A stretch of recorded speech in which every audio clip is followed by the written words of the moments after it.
you were scandalous, and I loved it.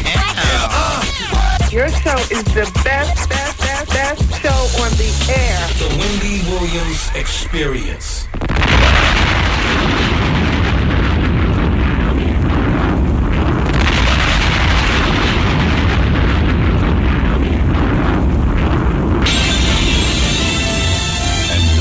Pleased to bring you our feature presentation. Ladies and gentlemen, what your ears are about to witness, the greatest queen of all time. Okay, party people in the house. Turn it up, yo. Turn it up. This is it. Allow me to reintroduce this queen. From west to east. Just better get it right. Y'all know the name. Wendy Williams. Been in this game for a while. I hate to brag, but ain't nobody. It is phenomenal. Like the queen. Right here. Who the world is this? I'm so much drama. From yo block to yo block. I heard of the number one female. Been doing this for years. Every barbershop, beauty salon. Who the world is this? I'm so much Again and again. Wendy Williams, bringing your name up. A lot of you haters scared to death. In the show, no. She at it again. Wendy Williams. She in it to win. Wendy Williams. She back and she staying. Wendy Williams. The ain't playing. I like that. The winner of the Game Shoes of the Year Award. Once again. Introducing the queen. Hey everybody. I am so glad it's Friday. Boy, we got a lot to get through today. We're going to talk about everybody. Little John, Will and Jada, Demi and Ashton. You know, where do you want to go with this? More about DMX. You know what I mean? Let's talk about Superhead. During Advice Hour, I'm going to give you information about dating online because I know a lot of you all do that. And quite frankly, if I was single at this point, I would be giving a little bit of everything a try. Why not? So I have a survey regarding dating online. And if you're thinking about buying a car, I've got some information you can use. So I'll dispense that during Advice Hour, as well as having time to take your snafus and help you navigate your way if I can help. Also today, we've got company. Oh, we've been waiting for this interview. Yes, Flex Alexander from the show One on One. You know the show. Okay, you know the scandal. Okay, exactly. All right, everybody, it is what it is. Welcome to the Wendy Williams Experience.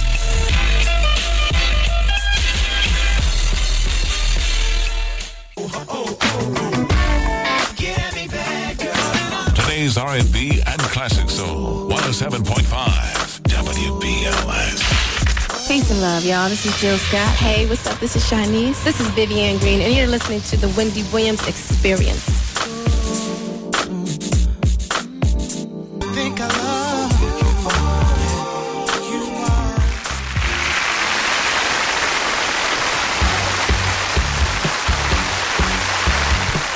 What have you been going for too long? It goes, ladies and gentlemen, the queen of all media. Come on. Turn off the music and get it right. Turn off the music. Start from scratch. How the show starts is how it's going to be. So I guess everybody be prepared for a messed up show today. Yeah. You know what they say?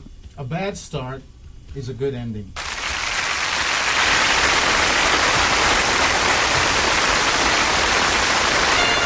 Ladies and gentlemen, it is with great honor and distinction that I introduce to you the queen of all media, Wendy Williams. Don't try to throw a bomb on it to make up for lost time. It is what it is. Hey, everybody. Welcome to the show. You're lucky it's Friday. Nothing could ruin my mood except starting off the day the wrong way. The weekend's not even here. I already had all my calories for the weekend. You know what I had for breakfast? 2 White Castle cheeseburgers, about 12 cheese and crackers, a coffee cake, and just like way too much. Ugh. And I'm already plotting on what I'm going to eat while I'm here. Yeah, I hate that. So how are you doing? Flex Alexander. That's going to be a good one today. By the way, we never did a people poll question yesterday. So we have one for today because I never got back to, what it was going to be. I didn't like yesterday's people poll question. I got the results nevertheless. Oh, you didn't pull it off the website. Would you choose money over your mate? No, your question was, would you marry for money? That's what you wrote down for me. That's why I didn't want to use it, because who wouldn't? Oh, no, I must have wrote it down wrong for you, but that's what I actually wrote on Art, the I website. need you to pay attention. Yeah. This is a much better way of doing the question. Would you choose money over your mate? Well, 30% of you all said yes, and 70% of you all said no. Which, for the 30% of you who said yes, maybe it's time to consider divorce. Because that's always my final question in breaking up or divorcing somebody is, with all the complaints that you have about her, if you hit the lottery, would you be out? And if your answer is yes, then you're not with the right person. I mean, really, to me, there's no one question that defines a yes or no, should you be in or out of a relationship. There's no question that defines that. Not if you had a baby with her, would you stay? Like, none of those questions. It's if you won the lottery, and I mean for millions. $50 million. So the government takes off, so what? You still got $25 million. Would you leave her or would you stay? And if your answer is no, then maybe you just need to do a reevaluation anyway. So 70% of you all are in the right spot because you said no, you wouldn't leave. So you clearly are with the one that you really care for. And today's people poll question, give it some time over the weekend, think about it, answer, and we'll give you the results on Monday. Have you been married over 10 years? Have you been married for over 10 years and counting? In other words, you're still married, you're going into your 11th year, whatever. I like to know more about you all. I like to know more about who's listening. We'll be celebrating our 8th wedding anniversary November 29th, 30th, or 31st. 8? Yeah. I just can't remember whether... are there 31 days in November? 30 days of September. 30... Whatever it is, it was the last day of November, or the 29 days in November. I can't remember. Yeah. Oh, that's what happens when you get married at City Hall. And then go home afterwards, and you get married in a kilt, much like what I'm wearing today. This is very much how I looked on my wedding day. Yeah. You know what I mean? Yeah. A very short skirt, probably too short for my own good, but oh well. You know what I mean? Yeah. Too much hair, and a big smile. And I do. And I do. All right. I do.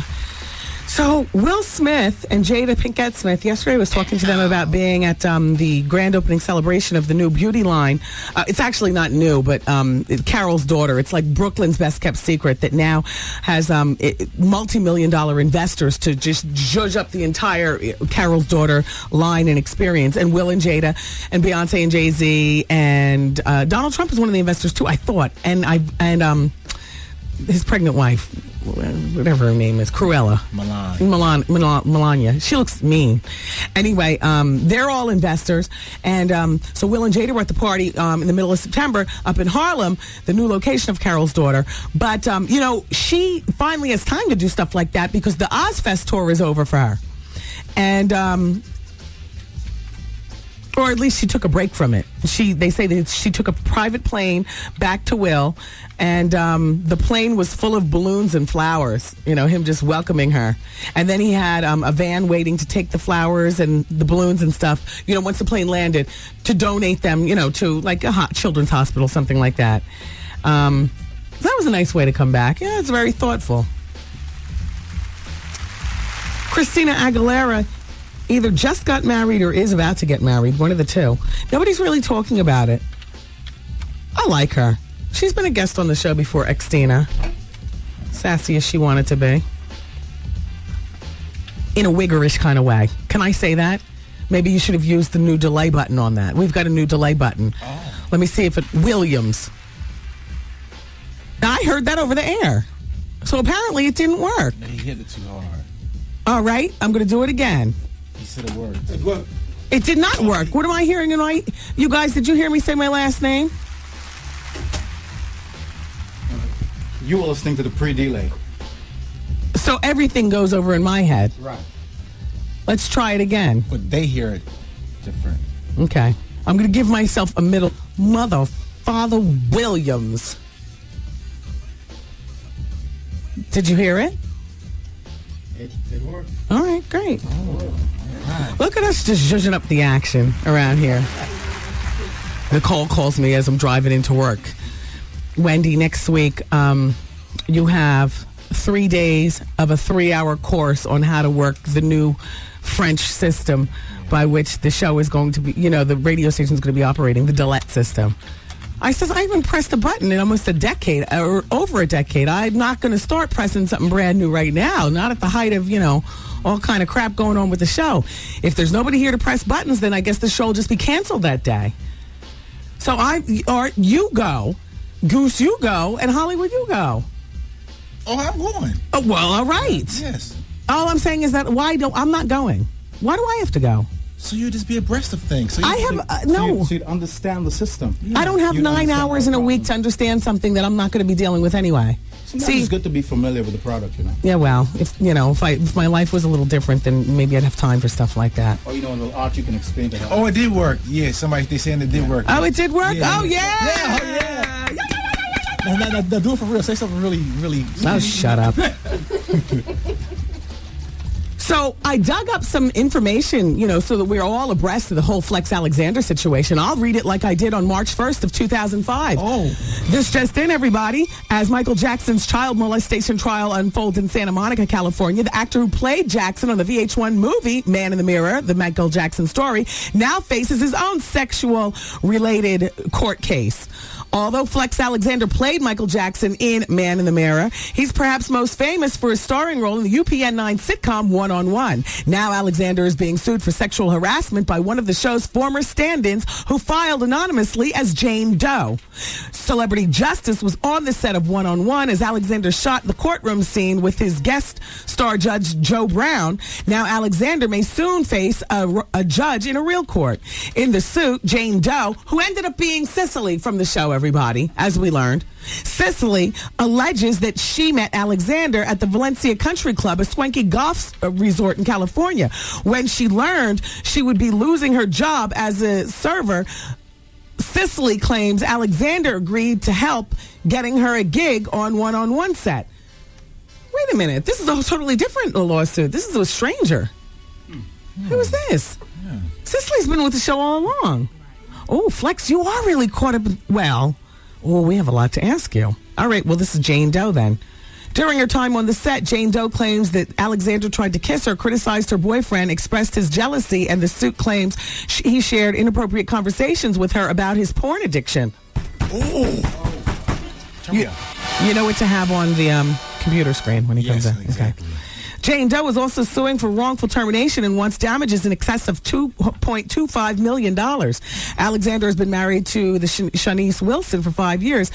Incidentally, Jane Doe claims he began harassing her just 2 years ago. Alexander's reps did not call CJ for comment. Wow.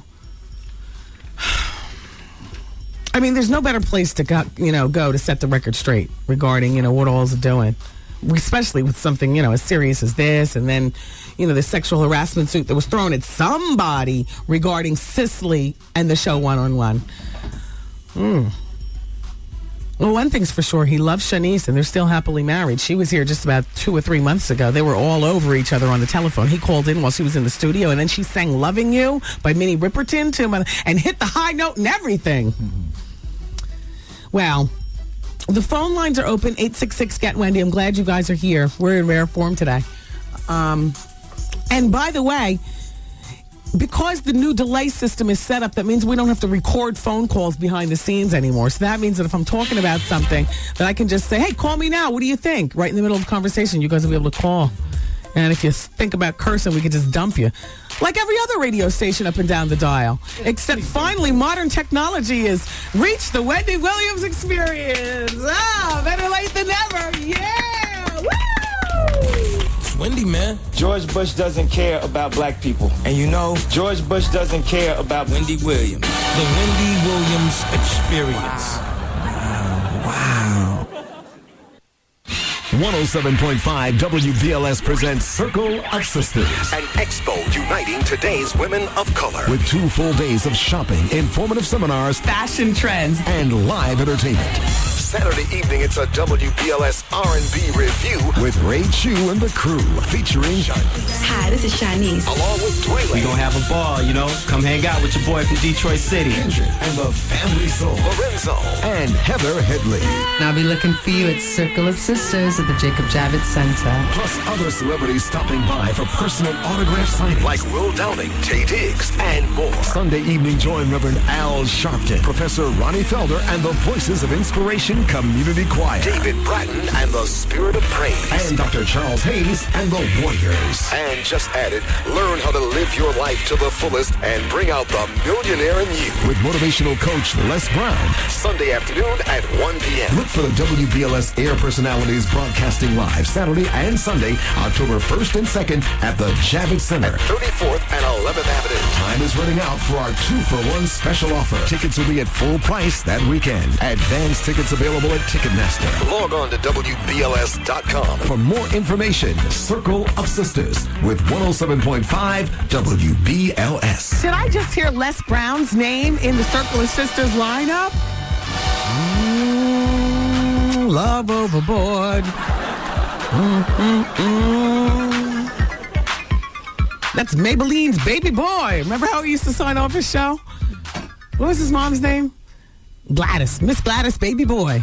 No one Gladys. It was like something crazy. A southern name. Like Gladys, but not Gladys. I was going to say Gladys is southern. Yeah, but it wasn't Gladys or something. Don't get defensive. Okay, I know. it wasn't Gladys. It was a name Gladys like is your mother's name. I know. My mother's name is Shirley May. I like Shirley May. No, nobody called her the May part, but just the Shirley May. Right. You know, there are names that represent, you know, particular generations in life, which is so funny. Like when you meet a young girl and her name is Mabel, you know, and she's 23 years old, or her name is Pearl, and Emma, you know, or Emma, exactly, and she's 17. Woo, this hour of the Wendy Williams Experience is brought to you by Cafe Bahia. That's where the WBLS live broadcast is going to be tomorrow night, everybody. That's in Stamford, Connecticut, Cafe Bahia, and it's the place to be. Bob Lee is going to be hosting the party. It's going to be powerful. Cafe Bahia tomorrow night.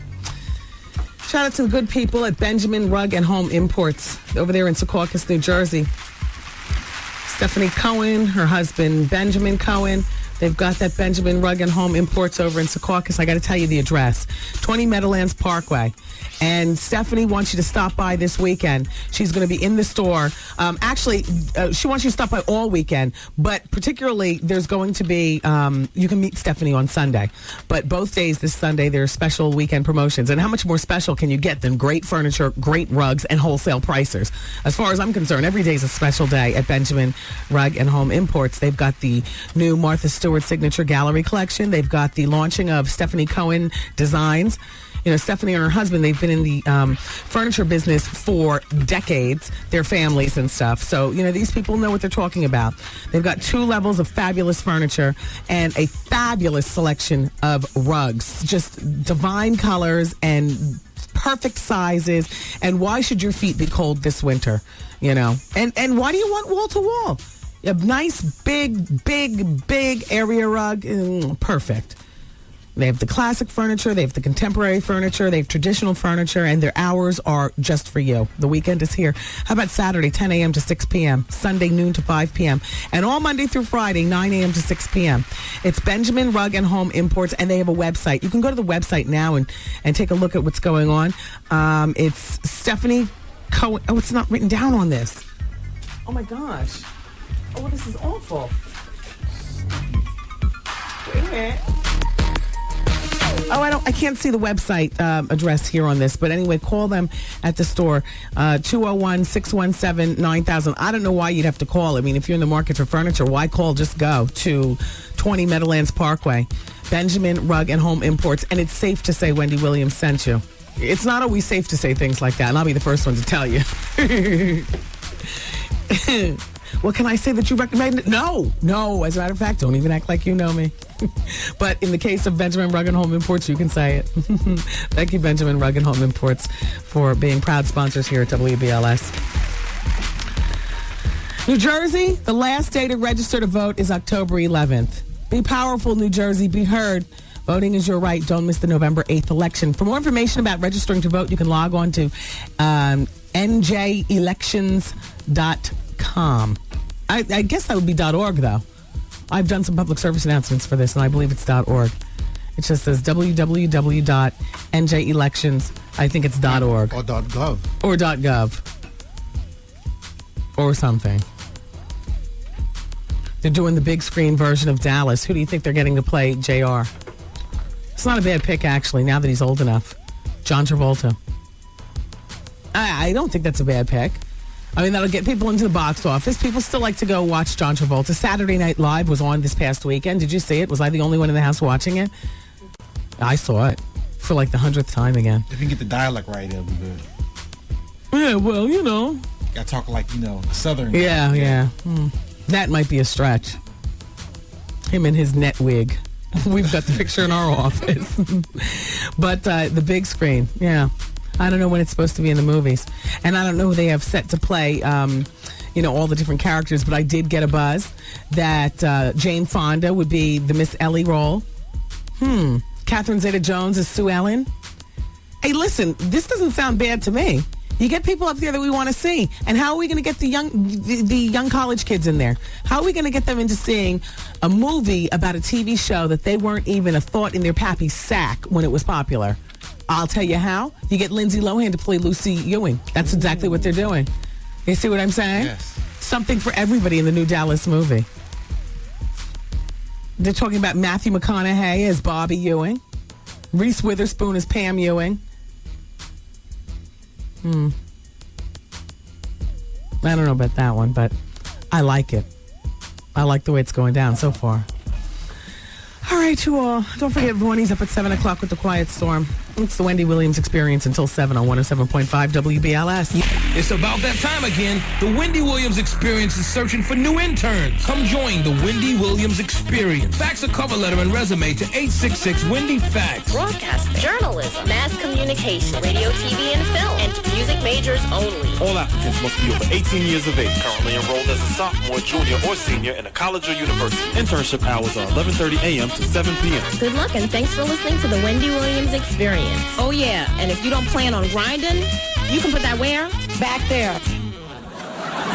The most continuous music starting now. Today's R&B and classic soul. 107.5 WBLS. Brothers and sisters, taking it back, baby. Taking it back. Old school short shot. Yes, the rhythm's a rebel. 2, 3, play. A little play from back in the day. And me, it's Wendy, man. Wendy Williams. The Wendy Williams Experience.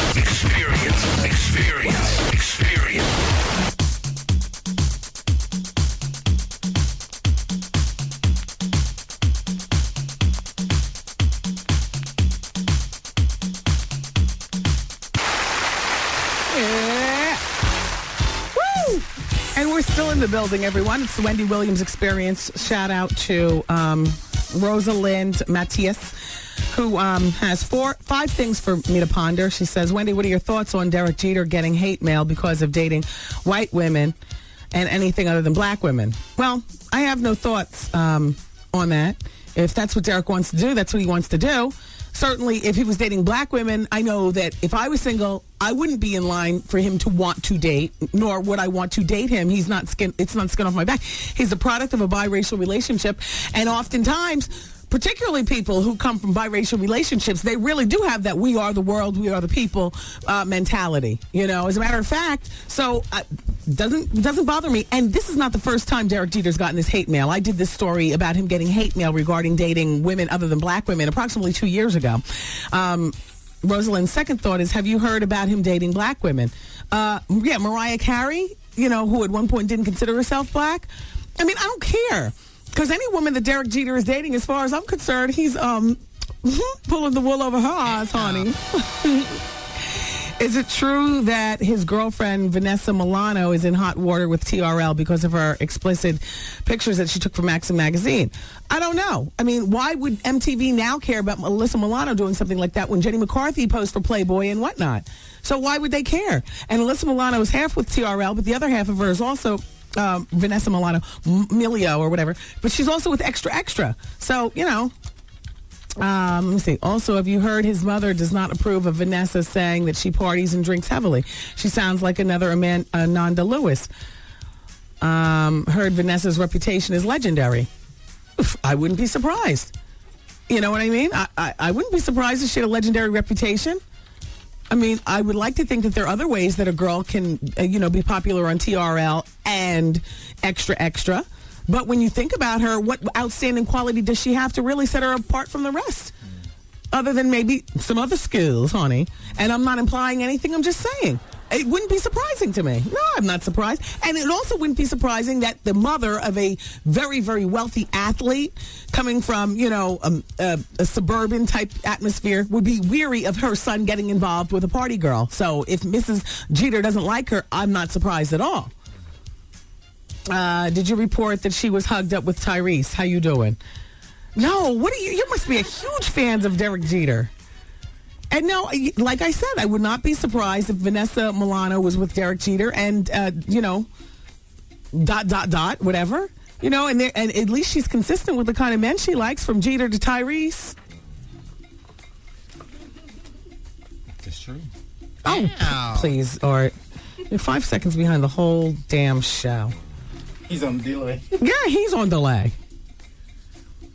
Demi and Ashton, so they're married. You want to hear some quotes about what they've said about each other? Demi says, you talk about meeting your soulmate. I truly feel I've been given the gift. I don't really understand what this is on my shirt. All I can say is the best I can tell, it looks like Tide. Doesn't it look like Tide? Yeah, that's what I thought it was. I didn't walk out of the house with this spot on my shirt. When I first got my boobs, everything used to spill on my breast. Everything. Literally, it was a big difference. I went from a fatty A cup and a fatty, like B minus cup. I was uneven. And now I got the double Ds, and they're even and stuff like that. And I've had implants now for a decade. Easily. As a matter of fact, I think 12 years. Couple different pairs, you get them changed and stuff. I'm like one of the OGs in the boob game, as far as I guess black women wanting to admit it and say it, and who cares? When I got them, I told everybody I'm taking a few days off because I'm getting liposuction and breast implant, and and then when I got back off of recovering and stuff like that, I had a lipo lunch. Shout out to all the ladies who joined me with lipo lunch. I organized it. I rented out the Motown Cafe when that used to be open in Manhattan, and the ladies came, and I had my plastic surgeon there to explain liposuction and breast implants and, learn more about it. And I was judged by many, and now a lot of women, 12 years later, are, a lot of black women, I should say. Because, I was like, I guess one of the first black women to, admit it. It's not a thing. Yes, I'm taking the time off. I'm getting it done. I wasn't outed, I told. But I swear I'm still spilling stuff on my breasts. They're still in the way after all these 12 years. And I can look down and see sauce, or something. You can tell what I ate earlier by what I have on. Just a mess. Anyway, so she's found her soulmate. And then he says, in 2 years of being together, we've had one argument. She's just the most giving, caring, the perfect person. That's what Ashton says. Mm-hmm. And Demi says about date night with Ashton. Oh, we have the snacks. No left. About the snacks. They have leftovers from the refrigerator. They eat them out of the container, which means they probably swig also. Yes. Mm-hmm. And we share a bath with one another and watch court TV and snuggle up naked. Yeah. And Demi says, or Ashton says about Demi, I love her. I love being with her. I mean, she makes me a better person. That's nice. And about fatherhood. This is the big one. Ashton says, yeah, absolutely. I want to have children someday. I'm down with family. Oh. Demi, the pressure's on. They're going to adopt, though, I believe. Lordy, lordy, lordy. Tori Spelling, that slut. She's already moved in with the next man. She's already moved in with the next man. Hori Spelling. There you go. She's already moved in with the next man. Damn, Tori. Friend in my head. It's barely 1 year after being married to Charlie, who's 39. And now, they're divorcing. They had $1 million wedding. Tori's 32. And she's already moved in with her jump off. Well, it used to be her jump off. Now he's her regular man, Dean McDermott. Well, you know, Dean was married, so they were both two married people jumping off. But now Dean has filed divorce from his wife, and they've been married for 12 years. And he's 38 years old. And now they don't mind being spotted together. They've been spotted all around the joint, just having a good time, much like Nicole Murphy, you know, tramping around Manhattan with her with her bankruptcy-bound boyfriend. You know, the charlatan who's going to take half her money once she gets half from Eddie. Yes. I hear that, though. He probably keeps her all hopped up and, you know, sexed up and everything. Sexes her like Eddie maybe never did. Or something. This Horry Spelling, she's introducing him as her new boyfriend. The wife can't believe it's going down like that. They have a 7-year-old son and a 2-month-old daughter together. And a 2-month-old daughter. And he's out on his family.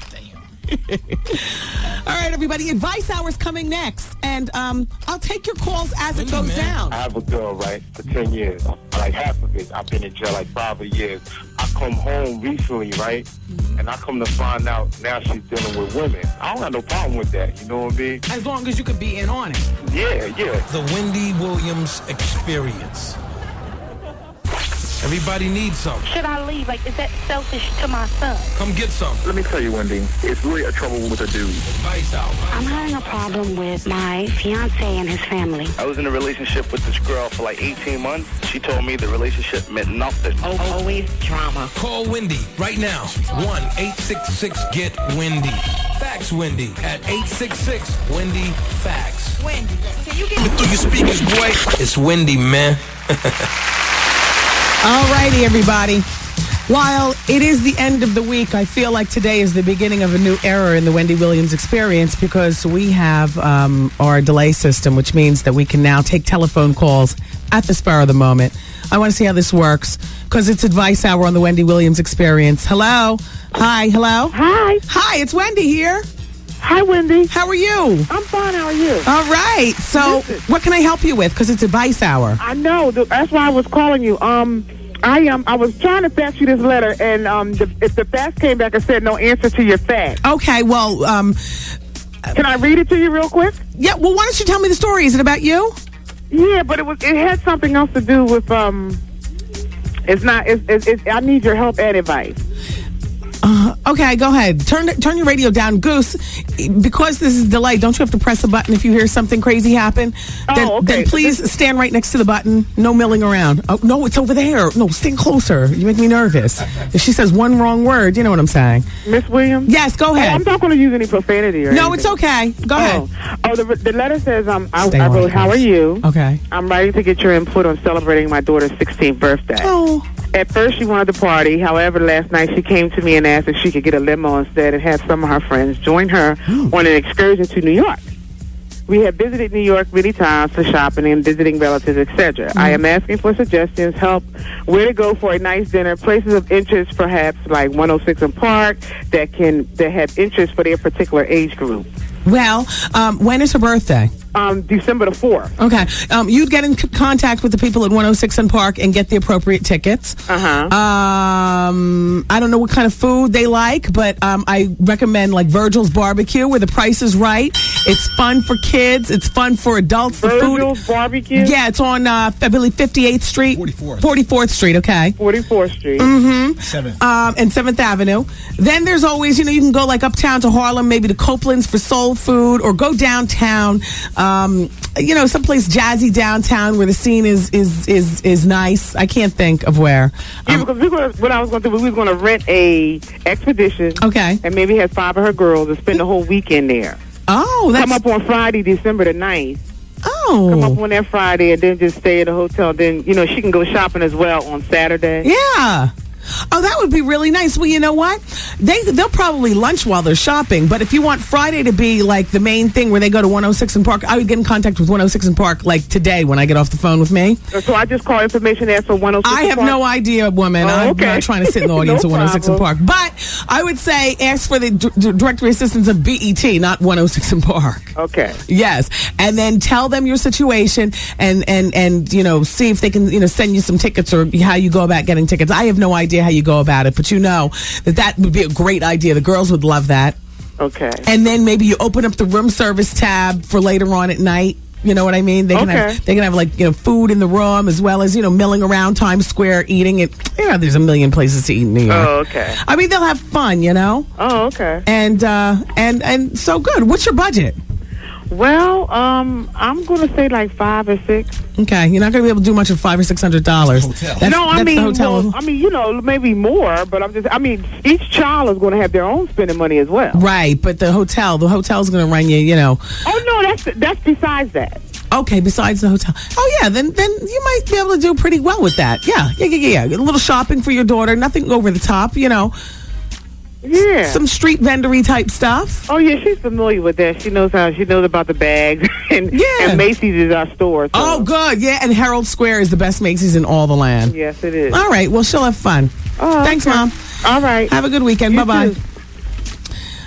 On the other hand, by taking these calls sporadically, I don't have a chance to think about my answer. You gotta be quick, right? Yeah, I do. Hello, hi, it's Wendy, and it's Advice Hour.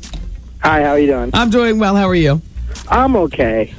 I'm actually, because I know I listen to the show a lot, and I know that it helps to know someone that, you know, has experience in helping people with drama, and I got just a little bit of drama. Okay, well, I'll see what I can do. Go ahead.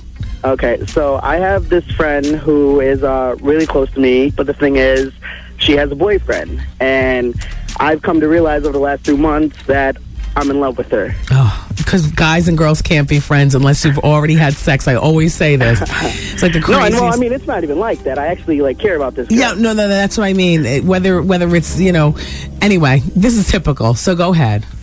So I'm just like, and the thing is, we go out a lot, you know, she's my club buddy and her boyfriend goes to the clubs that we go to. Yeah. And I kind of, you know, catch him doing things he shouldn't be doing to her. Right. And the whole thing with guys and not snitching, the code that you can't really say something to a girl what her man's doing. Right.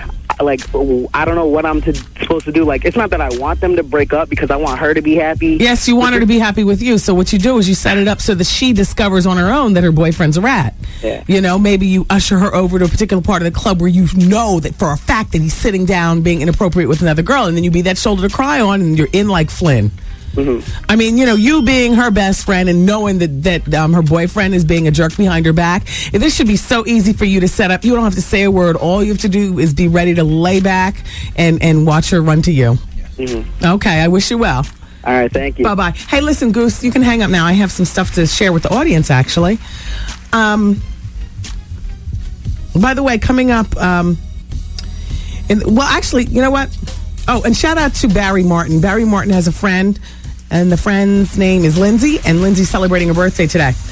Okay, online dating. Now, here's my thing. Like I always tell you, if I was single at this particular point, I would be doing the personals, I'd be doing online dating and all that other kind of stuff. Even though I know, you know, like I work in a career where I meet a lot of people, but I'm a mating type person. You know, like even if I was single, I'd want to be single with a boyfriend. You know, dating, I've been there and done that, and I know, you know in your soul where your heart lies. Does it lie in monogamy or does it lie in sluttery? And there's nothing wrong with sluttery. I don't mean that negatively because we've all been there. But if I was single at this point, I'd be exercising all my options, including online dating. I don't think it's pathetic at all. But here's the survey. 37% of you all say, well, actually, this is from one of my magazines. 37% of the people surveyed said, yep, they're still together. They met online and they're still together. 25% of people say, yeah, a few times and it was good. Just, sex a few times and it was okay. And that's it. 15% of people who online date says, oh, I did it once and never again. That's 15%. 14% of people say, no, I never online dated, but I would. And 9% of people say, no way. It's scary. I just wanted to share that with you. You know, I don't know what you're doing this weekend. If you're spending it by yourself, maybe this will be one of the last damn weekends that you spend it. Why don't you spend it on the computer, and then maybe the following weekend you can meet somebody, and hopefully it won't be the axe murderer, because you still have to be cautious of that, you know. There's a lot of people to sift through before you find your prince or princess charming. All right, so you're thinking about buying a car. Well, this is what they say in terms of buying a used car. They say buyers certified owned used car. Buy it from the dealer. That's the way you get the warranty. It's best to buy it from the dealer with the certified warranty and whatnot. I repeat again, buying it from your friend Pookie up the block is not the best move. And you have to find the fair price for your used vehicle. In order to do that, you pick up the Kelley Blue Book. A lot of people don't know that. But there's also a website that you can go to, KBB, which stands for KelleyBlueBook.com. So don't buy the book, just go to the website, KBB.com. You want to buy a 2000 Maxima? You want to know what it's worth?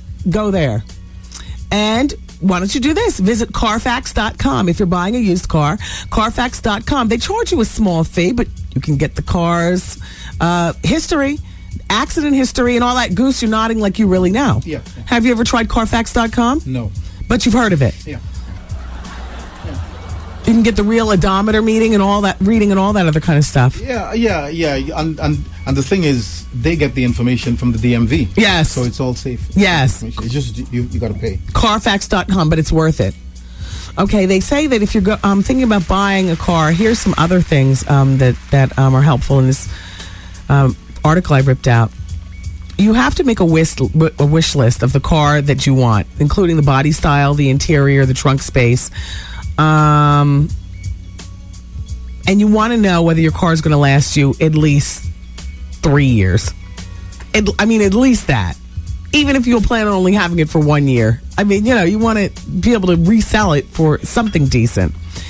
When to buy a car? They say right now. They say fall is a great time to buy a car because dealers are trying to clear out inventory and make room for the next year's model. The holiday season, they say, is also a prime time to buy a car. Now, they're talking about used and new cars in this particular segment that I'm talking with you about. They say to avoid a lemon, go to the National Highway Traffic Safety Administration's website. They give you crash test results and information on safety standards, compliances, and the fuel economy value of the car and the recall notices and all that. I'll give you that website. They say that is National Highway Traffic Safety Administration.gov/cars/testing/NCAP. Oh, hell, that's too much. But they also recommend this website, consumerreports.org. How much to spend? Well, they say keep in mind that you'll have to deal with a down payment, the car payments, insurance, and maintenance. And don't forget about the fuel efficiency or lack thereof. Does the car require premium gas and stuff? They say the rule of thumb is that your total expenses shouldn't be more than 20% of your take-home pay. That's what they say in this article I have. Get the best price. Well, I just told you how to do that. To buy or to lease? Well, we've talked about that here on the show before. If you don't mind having your car for 3 or 4 years and you're not driving it more than 15,000 miles a year, then they say, leasing might be for you. If you like to flip your car every 2 years and you drive, 2 hours a day, clearly more than 15,000 miles a year, then you might want to get in touch with somebody who knows how to roll back the odometer before you turn it back in. Oh, boy. They say, where do you get the best financing? Well, they say that the dealerships finance cars, and they do a pretty good job. So you might want to check out the dealership. But they also say check out your bank before you go car shopping. That way you have some sort of comparison in terms of what the guy at the dealership is going to offer you. And last but not least, can you back out of the deal? Well, they say until you sign on the dotted line, negotiating isn't done. But watch out for the last minute fees. And if you don't like what you hear, trust your gut and walk away. So happy car shopping. I don't really have much time to get to the telephones, but I like the way it's going down with our new contraption in the studio. So Advice Hour continues. By the way, Lisa Ray, everybody, is getting married on December 28th, hook or by crook. She's marrying her Prince Michael. And they're getting married there on the Turks Caicos Island. She's conducted a search for the top wedding planners in the game, located one. And she's looking for the top fashion designers to make her a dress. She's been looking at Valentino and Vera Wang and Luca Luca.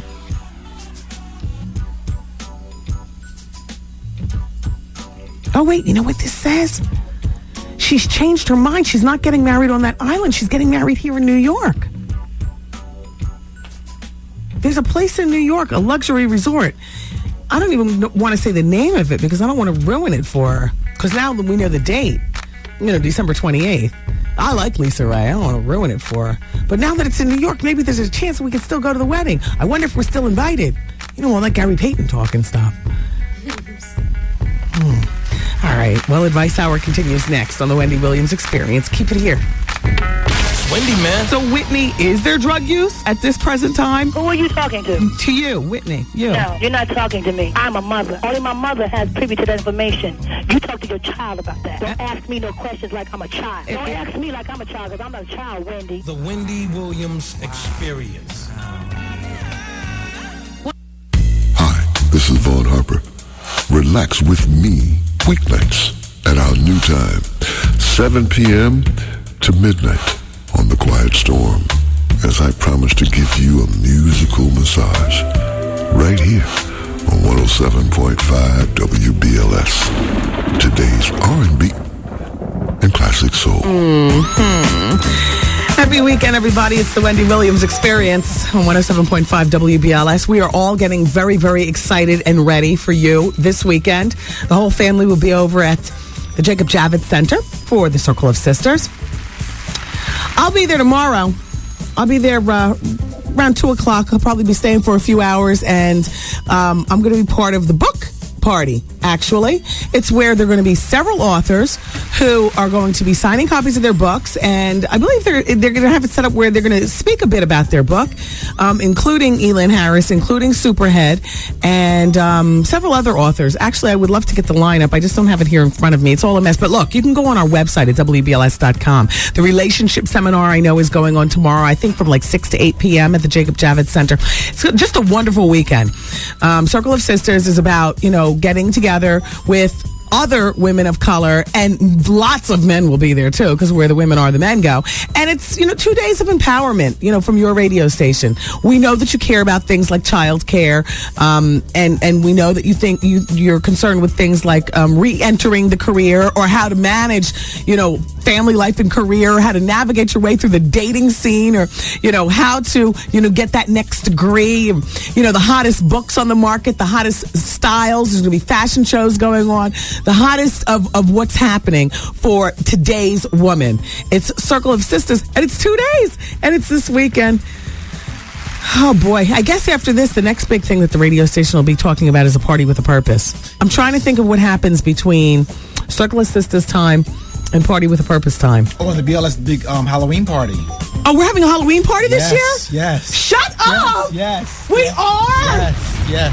Oh my God. We were talking about dressing up for Halloween here on the show, but forget about it. Let's wear costumes at the Halloween party. There you go. Yeah. About 15 years ago, my radio station, when I was at KISS, and Vinny was my boss. He's in there. And Vinny was my boss. We had a Halloween party, and I dressed as Wonder Woman, and that was the first time that my husband had seen me. Like, he was there with some other people or whatever, and thought that I was really corny. I had on Keds, like cute but corny, and easily to be, I could take her off. Like, you know what they think about girls from the suburbs. Right. Girls from the suburbs, shout out to us. Yes. They always try to mistake our smiles for get-overs. Try to always mistake our Keds for something that they can just, slay and trick and, you know what I'm saying? Exactly, all naive and easy. And maybe I did look that way, walking around with my Wonder Woman costume, too many pounds overweight, but in my mind, I've always been inappropriate. Oh, you was a big Wonder Woman? Oh, was I? Was I? Please, I was easily 210. Oh, and high, too. And Wonder Woman? And Wonder Woman. Shut up. Yeah, but instead of wearing the skirt, you know what I wore? I wore a full body turquoise leotard, which was, even worse. Even worse. Because there's that royal blue. It wasn't even black, like trying to hide everything. Right. Oh, yes. I mean, the only thing that I was hiding was I know my butt was covered with the big red cape. There you go. And I had the big W on my chest. Uh-oh. And I wore the slit, little, the goggles, not the goggles, but the mask. Right. Uh-huh. Wow, that's great. And all that was supported by a pair of Keds. You should be Wonder Woman this year. At that point, they were size 10 because, I did not discover size 11 shoes 15 years ago. So my feet were balled up in the front. And, Keds are made of very thin leather, so you could see all my knuckles on my feet coming through the leather. That's okay. He still married me years later after seeing me at another party. There you go. Virtually in the same condition. Oh. Just maybe 3 years later. All right. That's good. I am going to be Wonder Woman this year, though. I'm going to revisit. I'm going to dig up, because I do have a picture of me in that costume. Yes. I'm going to dig up that picture. We're going to put it on the website. Why don't the whole staff go as a character and be the Super Friends? I like it. I like it too. I like it. Yes. Okay, I like Yes, it. yes, Yup, okay. yes. We're the Super Friends. Yes. That's a great idea. Yes. You could be the Thing. Oh, yeah, you'd be good, the Thing, Goose. Yes. Trevor could be Superman. No, Loose Joints will make up a new character, Loose Joints. And he'll wear his wife beater. Yes. With those scrawny muscles. No, he could be Plastic Man. Plastic Man is thin. Yes. Yep, he could be Plastic Man. Plastic Man, yes. Yep. Or Black Man. Remember Black Man? No, I don't remember Black Man. Yeah, from the movie. Oh. The Brown Hornet was skinny. Yeah, the Brown Hornet. Yeah. Oh, he could be the Brown Hornet. Yes. What are you going to be? Here's how you doing. No, I'll think of something. Maybe Batman. I don't know. Why don't we dress up like our favorite drag queens? I'll be RuPaul. Yes. And you just be. I could be Wendy Williams. Okay. All right. All right, I'll be RuPaul and you be me. Yes. He's going to buy a wig or you going to lend him one? Excuse me. How long you been here? Exactly. Rookie.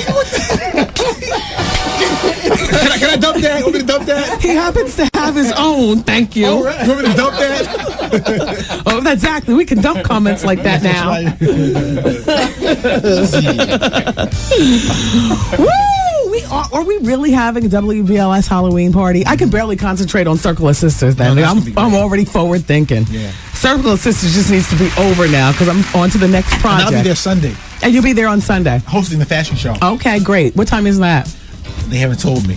All right. Well, everybody, as you can see, we have a lot going. The Steve Harvey Morning Show is here now. We got the Circle of Sisters. We got the Halloween party coming up. Vaughn Harper's still blowing up the spot at nights. I'm still here in the afternoons. Then we have the Party with a Purpose coming up. Yes. Boy, we are really taking it there. Marching into 2006. Yes. Oh, yes. Reclaiming the crown. Yes. BLS. That's right. All right, I guess this... wait, no, hold on. Oh, The Shadow. Okay, it's the weekend. The Shadow nightclub is open tonight for your partying pleasure. They have the brand new Free Fall Fridays, so tonight is free for everyone. Compliments of WBLS and the professionally owned and operated Shadow. Columbus Day Sunday. Don't forget, with no work or school on Monday, why not go to the Shadow? They're having the big Find Their Match affair. That's another place I'd be. If I was single and really looking, I'd be internet dating. I'd be at the Find Your Match affairs. I'd be everywhere. Yeah. You never know when you're going to meet somebody. I swear you never do. Yeah. Log on to WBLS.com so you can keep up with our radio station because we're moving fast, everybody. We're making it happen up here. It's 107.5 WBLS. Every day. It's about that time again. The Wendy Williams Experience is searching for new interns. Come join the Wendy Williams Experience. Fax a cover letter and resume to 866-WendyFans. Broadcast, journalism, mass communication, radio, TV, and film, and music majors only. All applicants must be over 18 years of age, currently enrolled as a sophomore, junior, or senior in a college or university. Internship hours are 11:30 a.m. to 7 p.m. Good luck and thanks for listening to the Wendy Williams Experience. Oh yeah, and if you don't plan on grinding, you can put that where? Back there. The most continuous music starting now. Today's R&B and classic soul. 107.5 WBLS. It's Wendy with the throwback from way back. For Wendy Williams Experience. For Wendy Williams Experience.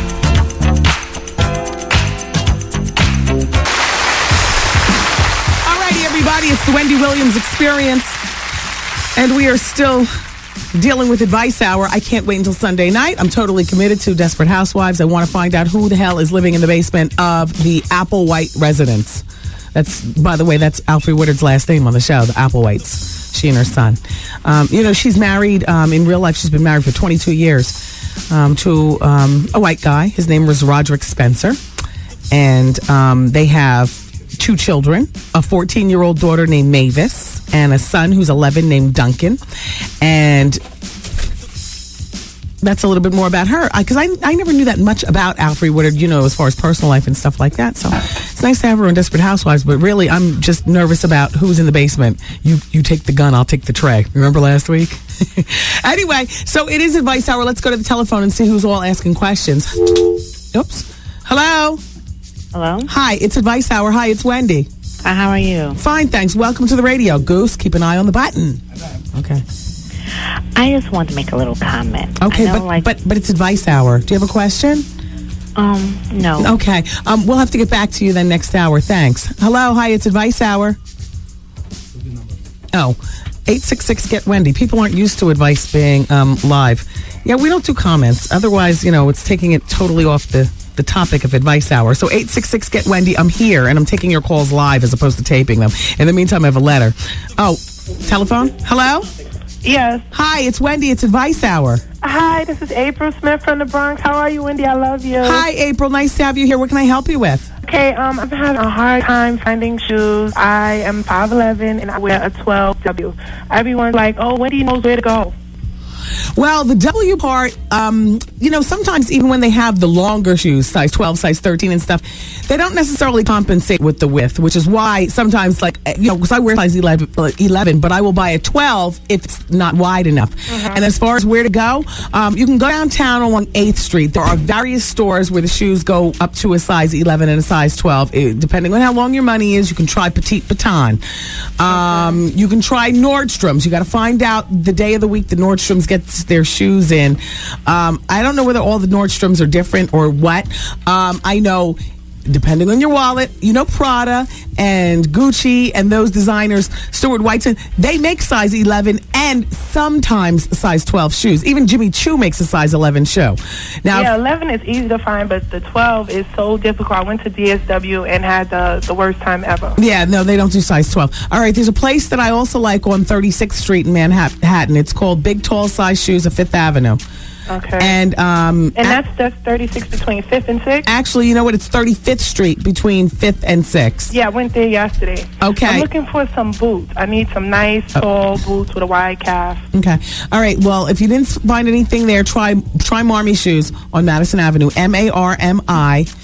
Marmy Shoes on Madison Avenue. They specialize in not just the length, but some of the width and some of the calf thing also. Like I tell a lot of women, and by the way, shop online. I mean, there are a bunch of websites, dealing with the larger size. Kind of like once you get in the loop, like if you dial, if you go online and get telephone numbers so you can get catalogs starting to come to your house, then before you know it, everybody with a larger size will start sending the catalogs to your house, and you'll have a great network. Now, as far as the calves, I don't know how big your calves are, but my calves are now size 16 and a half. At one point, they were 17 and a half, and when they were 17 and a half, I have a shoe fixer who actually tricks out the calves of my boots, making them larger with a little bit of stretchiness behind. You've got to be innovative when you are not the same size as your average woman. And so, yeah, and I'm still young, so I'm trying to stay hip, Yeah, well, and not only that, but economically speaking, you're going to have to stay within your economic. Did not realize that you were so young. Otherwise, I wouldn't have recommended, more upscale. You sound like... Well, I'm 26. Oh, okay. But I'm trying to, stay with the times. Yeah.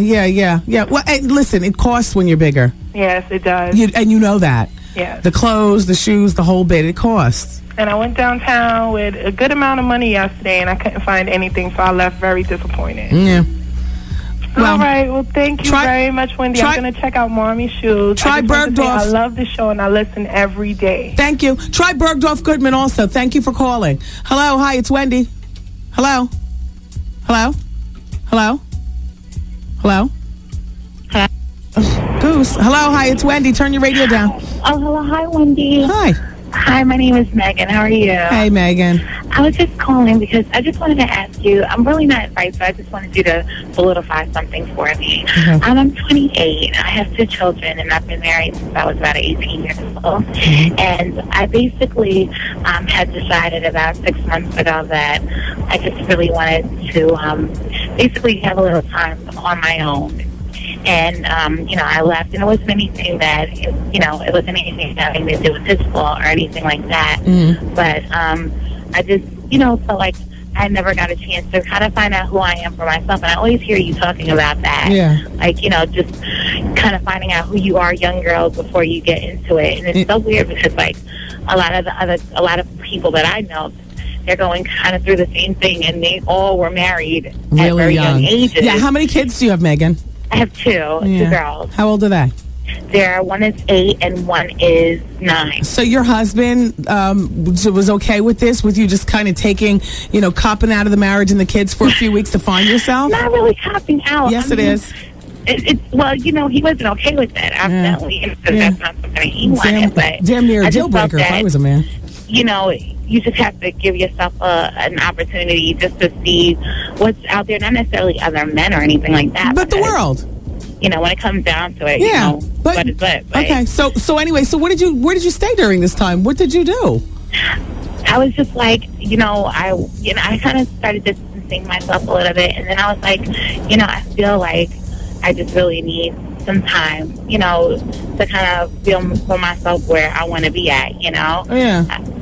I have a really good job. I'm in human resources. I work for the state and stuff, and I have a decent job, and I do all the things I need to do. So what's your question to me? Because we only have 60 seconds left.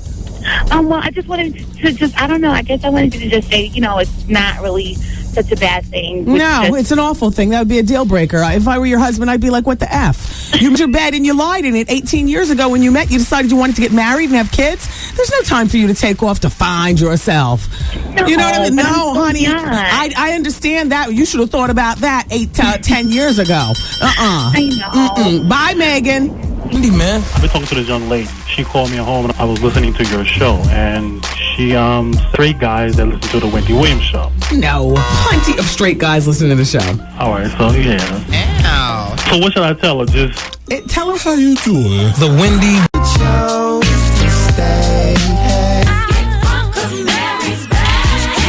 Did you catch this flashback? I act out all the skits in the studio. It's crazy. Did you see me looking at the buttons? Yeah.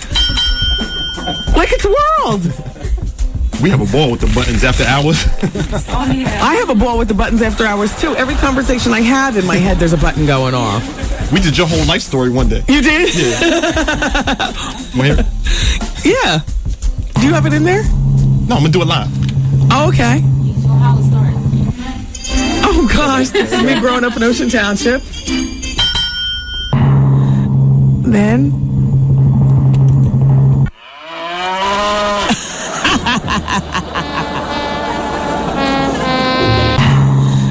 Then I was a college intern and nobody cared. Then what is that? That's Kev. Oh yeah, okay. Enter Kev. Okay. Oh yeah. Oh yeah, okay. That and baby makes 3. Mama. Oh, okay. What else? Okay. Thank you, New York. Oh, you are fantastic, Thank you, Wendy. Mommy. You will always be my special star. And I finally begin to get a bit of what I deserve after a long, hard career and finally get my parents' approval. We got it. This it right here. Miss a day, miss a whole lot. Coming through your speakers, boy. It's Wendy, man. That fashion designer Valentino is getting really catty with Cameron Diaz and Julia Roberts. Here's what he says, the designer says about them. Today you see Julia Roberts and Cameron Diaz running around looking unkempt in jogging trousers. They look like bag ladies, like homeless people. In the past, you never saw that. In the past, actresses had to commit in their contracts to appear in public like stars when they left their home.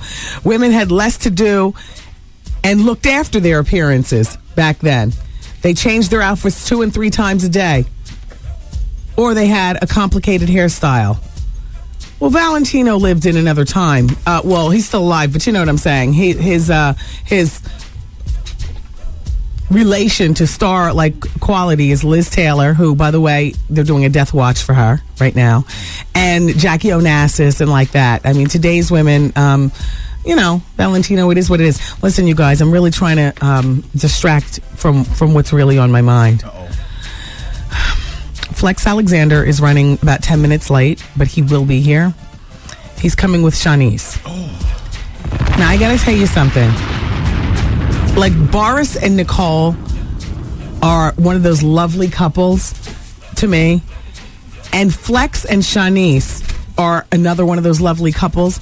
And it pains me that I have to talk to him about sexual harassment allegations, not one, but 2 sets of sexual harassment allegations. It pains me. And I'm almost glad that Shanice is coming in with him, to interview, because somehow, I don't know. Support. Yes. That he has somebody supporting him, as I, have to ask him everything pertinent and relevant pertaining to sexual harassment, which is possibly the funkiest thing that anybody can be brought up on. You know what I'm saying? All right, I just had to get that out. So we're expecting Flex Alexander any moment now. Dear Wendy, I think the real reason that Demi and Ashton got married was because Ashton is real cool with Lindsay Lohan, and they probably were getting too close. So Demi put a stop to that by telling him he's got to marry her. Well, Lindsay Lohan has been seen around recently again with Wilmer Vladirama. There are people ringing up on the telephone. Let's see what they're saying. Hello?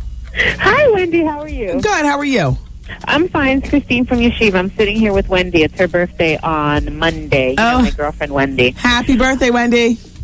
Wendy Williams says happy birthday. She's very excited. Wendy, listen, I'm not near radio, so no quick quizzes. I just wanted to know, what were you mentioning? What's going on tonight? The vagina what? Because, we're in a Rainbow Coalition, so we're into that. So what's going on? You know what? It was the Orgasms play downtown in Soho, which the event has been canceled.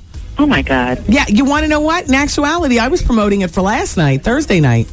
Oh, my God. And then I did hear a commercial on this radio station here in New York locally, WBLS, where I did hear the commercial that said it was Friday. So, there were a lot of mixed signals anyway, but I'll be letting you guys know when that event happens again, because it is going to be happening. All right. If there's anything going on tonight, could you mention around the bonus hour, because I should be home by then. Okay. Thanks, Christine. All right. Bye-bye. Talk to you later. Have a nice weekend. Bye. All right. I'll take one more. Hello? All right. Hello? Hi, welcome to the show. It's Wendy. Hey, how are you, Miss Wendy? I have a question. I haven't heard it mentioned on your shows today. Okay. Did you see this morning? I know you probably weren't out because it was really early. Good Morning America had Fantasia on. Okay. No, I didn't say. And it talks about her literacy problem. Oh no! What did she say? Well, yeah, she was illiterate. She can't read or write. She can barely read. That's what she said. And the way she made it on the show was someone else. I guess the lady behind the scenes had played the music for her, and she said that she knew a lot of the music from growing up. She can't read sheet music, and she can't read regular words.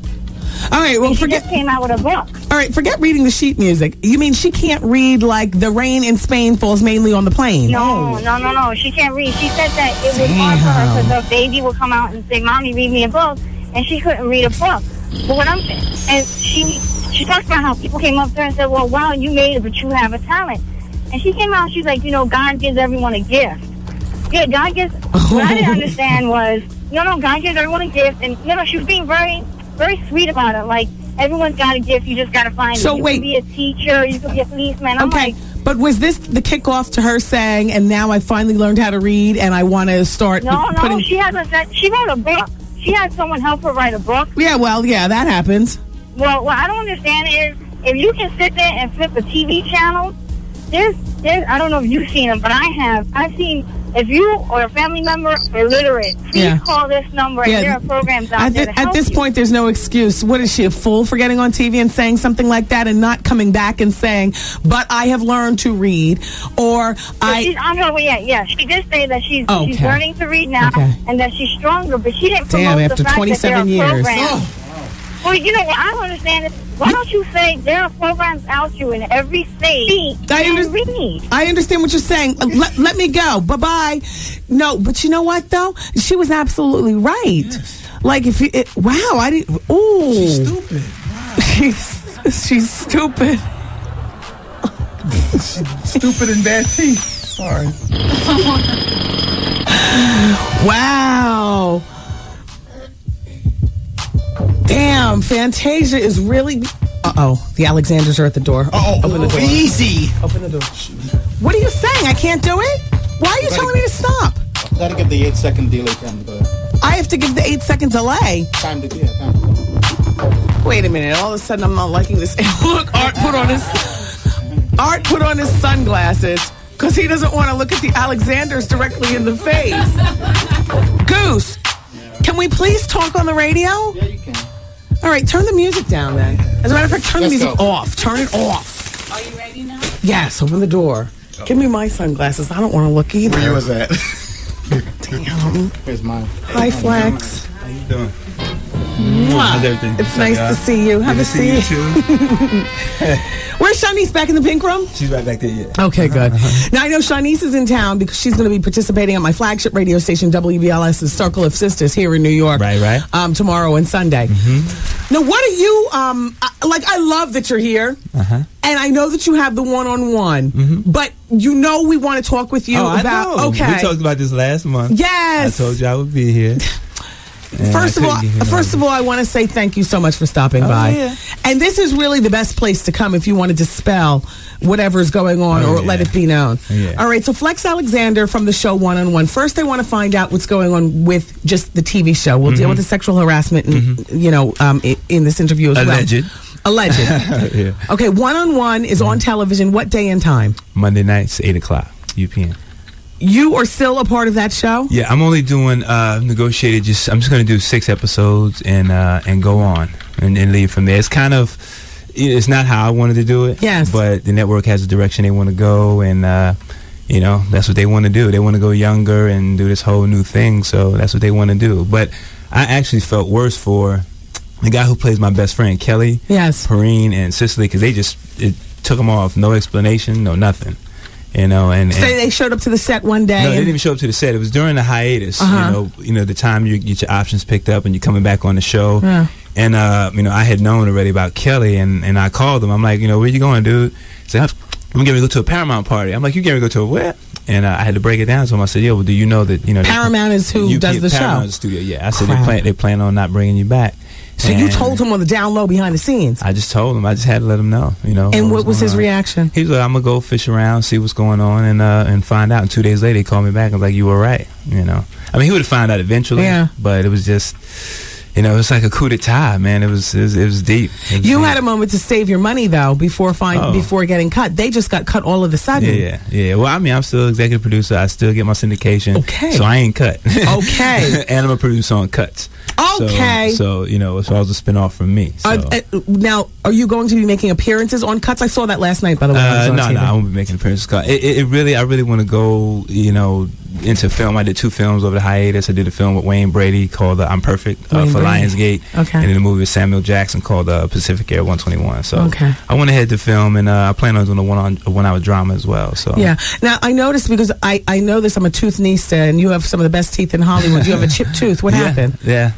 This been there. You just didn't see it has? Before. Yeah. Oh, the other 2 long ones were probably gotten away. You couldn't see them. Yeah, the long ones are youthful. You want to know something? They kept AJ from 106 in Park, who I'm sure you guys are about the same age. They kept him on there entertaining. That's like Romper Room over there. You tell me why they couldn't keep you on one-on-one. I really don't understand that. You have a couple of grays up in the front, but I love it. Nothing that a little mascara couldn't take out. But it was more.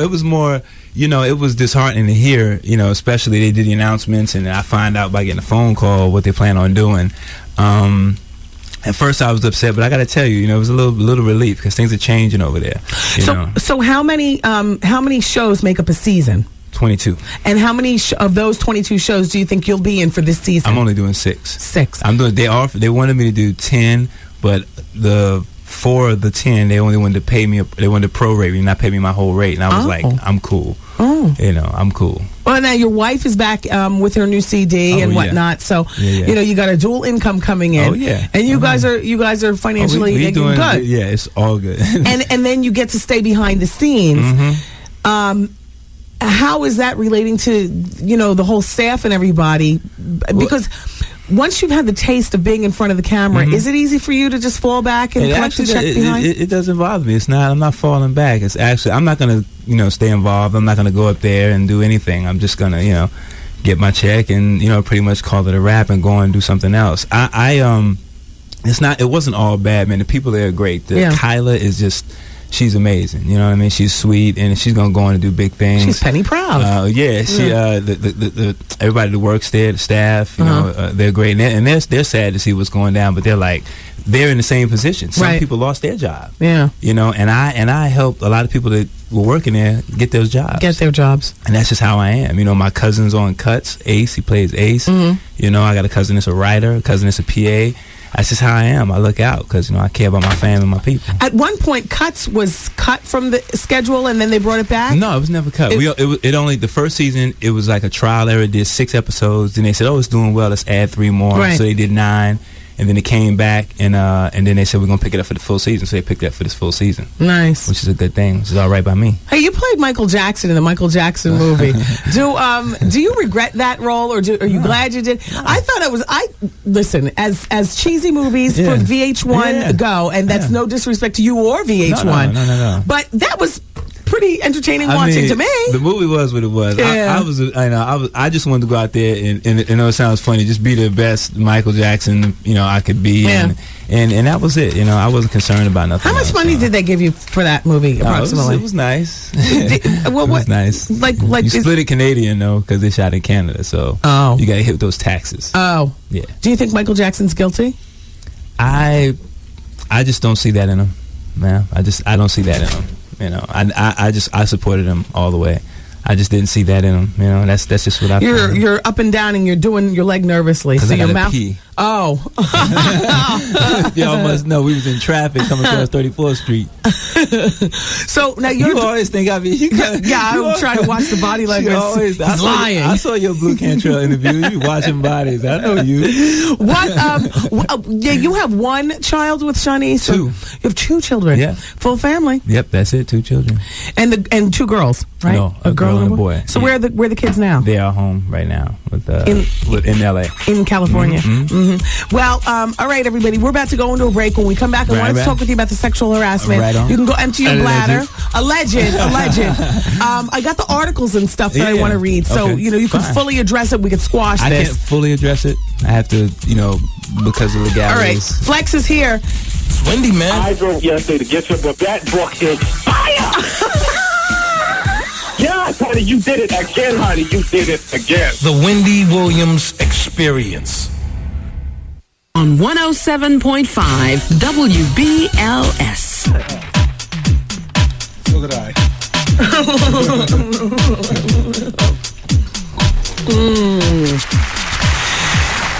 107.5 WBLS. Today's R&B and Classic Soul. This segment of the Wendy Williams Experience is being brought to you by New York Sports Clubs. I'm a member. Are you? Yes, downstairs. Is that right downstairs? In the building. I see everybody just exercising and I keep walking. When do you exercise there? In the morning before I come here. Is it a nice looking group of people who are there in the morning? It's barely nobody. I'm like, me and 2 other people are there. Wow. It's the best time to go. So if you join, then you might want to go to the one on 34th and Park Avenue. Yes. You get an Artie sighting, and there'll only be 4 of you in there. Yeah. You, the 2 other people, and Artie. Yeah, there you go. And all the equipment at your disposal. Is that when Nicole exercises also? I don't know when she exercises. She's not there when I'm there now. I don't even know if that's the one that she goes to. I believe it's the one closer to where she lives. Well, thank you, New York Sports Club, for sponsoring this hour of the show. Don't forget, everybody, the place to be tomorrow night is with Bob Lee, the WBLS live broadcast at Cafe Bahia, 320 Greenwich Avenue in Stamford, Connecticut. It's a grown place and a sexy place, too. All right. Circle of Sisters tomorrow and Sunday. Jacob Javits Center is the place to be. Ron Harper's coming up at 7 o'clock. I'm the Wendy Williams Experience. Yo, did you catch this flashback? Dear Wendy, darling. Oh, how dramatic. I love it. Tell the sexy debonair Arthur I have a hole and a well-manicured toe. Ooh. That a guy or girl? Does it make a difference? Isn't a toe a toe? Toe's a toe? You made that up. Now you're not thinking about what you say? Mad at me. I'm changing my image. Oh. Well, it's signed Victoria. That'll work. Ooh. That's Victor, right? No, Victoria. I didn't want to hurt the boys' feelings. It's signed Victor. Miss a day, miss a whole lot. Coming through your speakers, boy. It's Wendy, man. Yeah. Well, November 2nd is a big day in the life of Lindsay Lohan. That's when her second CD will be in stores. Just in time for the holidays, the new CD, Confessions of a Broken Heart. It's the follow-up to her 2004 CD, Speak. And remember Jo Marie Payton from Family Matter? Yes. Well, she's married now. Jo Marie Payton Noble. Don't you love lean cuisines? I do. They're like one of my favorite ways to maintain my weight. Well, back in July of 2004, they signed her on to be the spokesperson for Lean Cuisine. But her commercials never made it to air. They claimed that when she's cast, she was a size 12. And by the time it was time for them to shoot the spots, she was down to a size 8. And there was no clause in her contract saying you must maintain the size that you are right now. If you do any weight negotiations, it should be that you weight up, not weight down. So she took them to court, Jo Marie Payton, saying, listen, honey, there is nothing in my contract saying that I couldn't lose weight. And size 8 is still big in this country. So why can't I be the spokesperson? The ink is dried on the dotted line when you signed me. Now, from the time that you signed me until the time of shooting, yeah, I did lose a few pounds, and it just so happens I don't wear size 12 anymore. I wear size 8, and what? Technically speaking, I'm sure she realized she was wrong because she dieted down for life, but she signed on to Lean Cuisine. But if there was nothing in the writing, then why shouldn't she get her money anyway? She took him to court. The judge just brought down the gavel on the case. Jo Marie Payton Noble walked away with $3.1 million.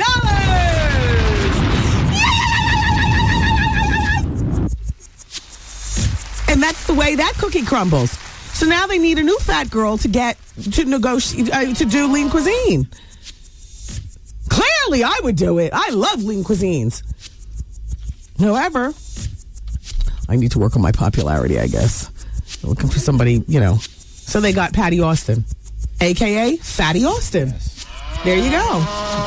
Patty Austin is just signed on. They're going to start the shoots in 2 weeks. In the month of November, you're going to see Patty Austin, the legendary singer, touting the virtues of Lean Cuisine. All right, Goose, dial the telephone number that I gave you. By the way, Charlize Theron, everybody, has just gotten a star on the Hollywood Walk of Fame. You can buy those these days. So the president of 100 Black Men, his name is Luther Gatling, and he's issued a statement concerning William Bennett's statements about aborting black babies. William Bennett made these statements on his radio program. His radio program is called Morning in America, and apparently Salem Radio owns the particular radio station for which he made these comments over, and so Luther Gatling, who's the president of 100 Black Men, is encouraging everybody. Well, here's what he's saying. Here's one of his statements. We are calling for the FCC to terminate Bennett's radio program, Morning in America, and to fine Salem Radio for its hateful broadcast. Even though Americans... Wait. All right, let me read the statement from the top. We are outraged by the fascist-like pronouncements of William Bennett, but the larger question is, where is public condemnation? On the heels of mishandling of Hurricane Katrina, from President Bush to Ken Mehlman, What is this government's message to black Americans? We're supposed to be telling students at 2 public schools we founded, the Bronx High School of Law, the Government and Justice, and the Eagle Academy for Young Men as they prepare to go into the public service and business. What are we to tell them? So we're calling for the FCC to terminate Bennett's radio program, Morning in America, and to fine Salem Radio for its hateful broadcasts. Every thoughtful American should join us in condemning these statements and thinking it reflects. So, and you'll be hearing the statements. You've already heard them probably all day long on every news program that you listen to. If not, I don't have the statements right in front of me. It's really not necessary at this particular point because you'll hear them tonight. He basically said if we want to do something about downsizing the crime going on in this country, then we should start aborting black babies, and that would be the great regulator. And then he tried to come back and do some shucking and jiving by saying, "But that would be that would be heartless. That would be." Robin. Hi, Robin. Yeah. Hi, it's Wendy Williams of the Wendy Williams Experience. I hear in the background you're listening to you, Wendy. Yes. Hi, Robin. Is Luther Gatling there? No, he's not with me right now, but I could certainly get him for you. Yeah, I'm with him. I'm with him with the boycott. Good. Because I know that if my black behind, or, if there was a black broadcaster that said something like this, immediately the radio station would be fined and we'd be thrown off the air. You are entirely correct. We're not letting him get away with this. No, that's a good thing, and thank you. I appreciate it and love your show. Well, thank you. So do I need to put you on hold maybe, and you can give Mr. Gatling the telephone number here and he could possibly call back? Yes. I would love to hear what he has to say. Okay, I'm going to put you on hold. One of my Girl Fridays is going to pick up. Okay, thanks, Wendy. Okay, hold on, Robin. Robin's his assistant. Okay, do any of the Girl Fridays actually know the telephone number in here, Goose? Or can you get up and do something? I'm going to give it to her. We have open mic here. Oh. He sits there on his perch like a diva and waits for the phone to be passed to him. Bonus is probably the best time because the show's almost over. Wendy, what the hell is wrong with these women? I'm writing concerning the woman that wants to find herself. Oh, yeah, if you're just turning on the radio. Okay, so there was this woman who called during Advice Hour. And, I felt bad for her. I think she said she was 27 or 28. She'd been married for like 10 years. And when I say I think they're probably one of the girls remember because you all were floored too. She was married for 10 years, right? She's got 2 kids and the husband. And she wanted to take some time off to find herself. She says she realizes that, she got married when she was like 18 years old and so on and so forth. And I listened to what she had to say. I said, if I were your husband, this would be grounds for divorce. You're not finding yourself anywhere. You should have thought about this before you let me marry you and knock you up twice. That's the thing about getting married so young, ladies.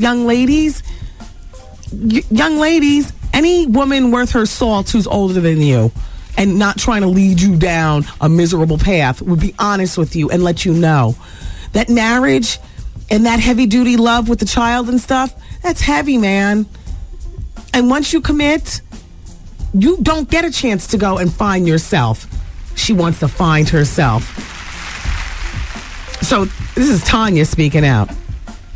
What I would do if I have a man that, what I would do if I have a man that loves me, I don't understand it. That's why, Tanya says that, boy, if she just had a man to love her.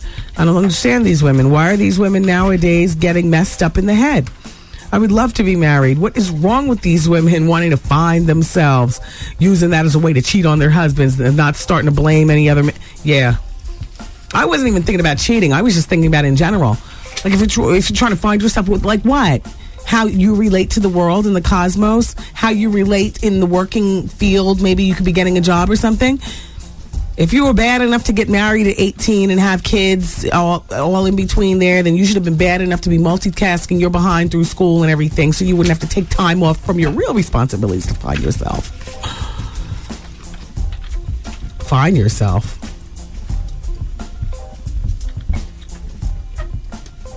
Chris Judd is saying it's hard for him to date. Here's his quote.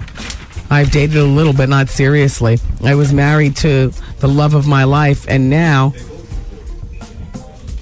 I think I found love again. I'm not sure. I still love Jennifer. I still worry about her. I don't think anyone really gets over their first love. Oh, please. Why is he still talking about Jennifer Lopez? Still hurts. Yeah, but she's moved on and everything. She has, Goose. She's married to Mark Anthony. And she's going to try to have his baby. If anything, she hasn't gotten over Puffy. Did he? I heard that when Puffy and Kim Porter go to row, it's like this and like that. I'm still questioning that broken nose. Puffy, that's all I'm saying. I'm not saying anything, I'm just saying. And, you know what, Kim? Even though you're the baby's mother of the millennium, I kind of like your style. It's like if you're going to do it, do the damn thing. If Puffy's going to tip out on you with other women, that's right. Allegedly, I heard that she will tip out and go to a man that Puffy would have an absolute fit if he knew that she was with that person. You know what I'm saying? Like she has her go-to people too, allegedly. And that's how that works, allegedly. And that when they fight, he's always trying to tip around, allegedly, when she has like her girls over and stuff, always trying to tip and listen to what they're talking about because, his mind is someplace else, all paranoid about, what her next plot is. Let him go over to Naomi Campbell. See what I'm going to do. Like that. I mean, you got to figure Kim Porter's got that type of behavior in her, even if she doesn't exactly do, allegedly, things, allegedly. But, greasy enough to have the baby by, and then another one, with him, and Lamp in the cut. You got to figure they are on the same playing field. He does his thing, she throws it right back at him and does hers. And when the beef is on in the house, it's on. Why does Art just walk out in the middle of breaks? Something happened like that. What could have possibly happened that he has to handle out there when his bread and butter is right here? Right? I mean, right here. No, really, Goose. What could possibly be going on out there? I don't get it. By the way, here's the new People poll question. Yesterday's was, would you choose money over your mate? 30% of you said yes, and 70% of you said no. And the new People poll question is, have you been married for 10 years and counting? In other words, you're working on your 11th, you're sliding into 11th plate. Have you been married for 10 years and counting? These People poll questions are designed so that I know a little bit more about, you guys who listen to the show. I enjoy getting to know you as you listen to the show and you get to know, me and the celebrities and, whatnot. So you can go to the WendyWilliamsExperience.com and feel free. I can't believe Fantasia Barrino's illiterate. I just can't. How is it that you're going to have I mean, you know what? Not for nothing. If Patti LaBelle came out and says she was illiterate, I would still have a problem with it unless Miss LaBelle said something like, I want you all to know that 30 days ago, I completed my degree. I can now read.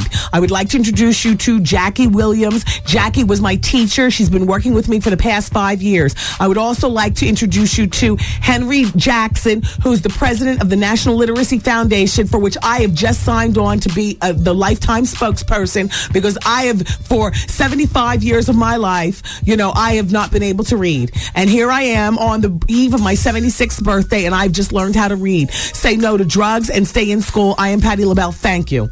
But for Fantasia to go on Good Morning America and have no plan and say that she can't read and she is a young woman. Look, there is no excuse for that, R. Kelly, Fantasia. There is no excuse for not knowing how to read. How the hell are you going to not know how to read?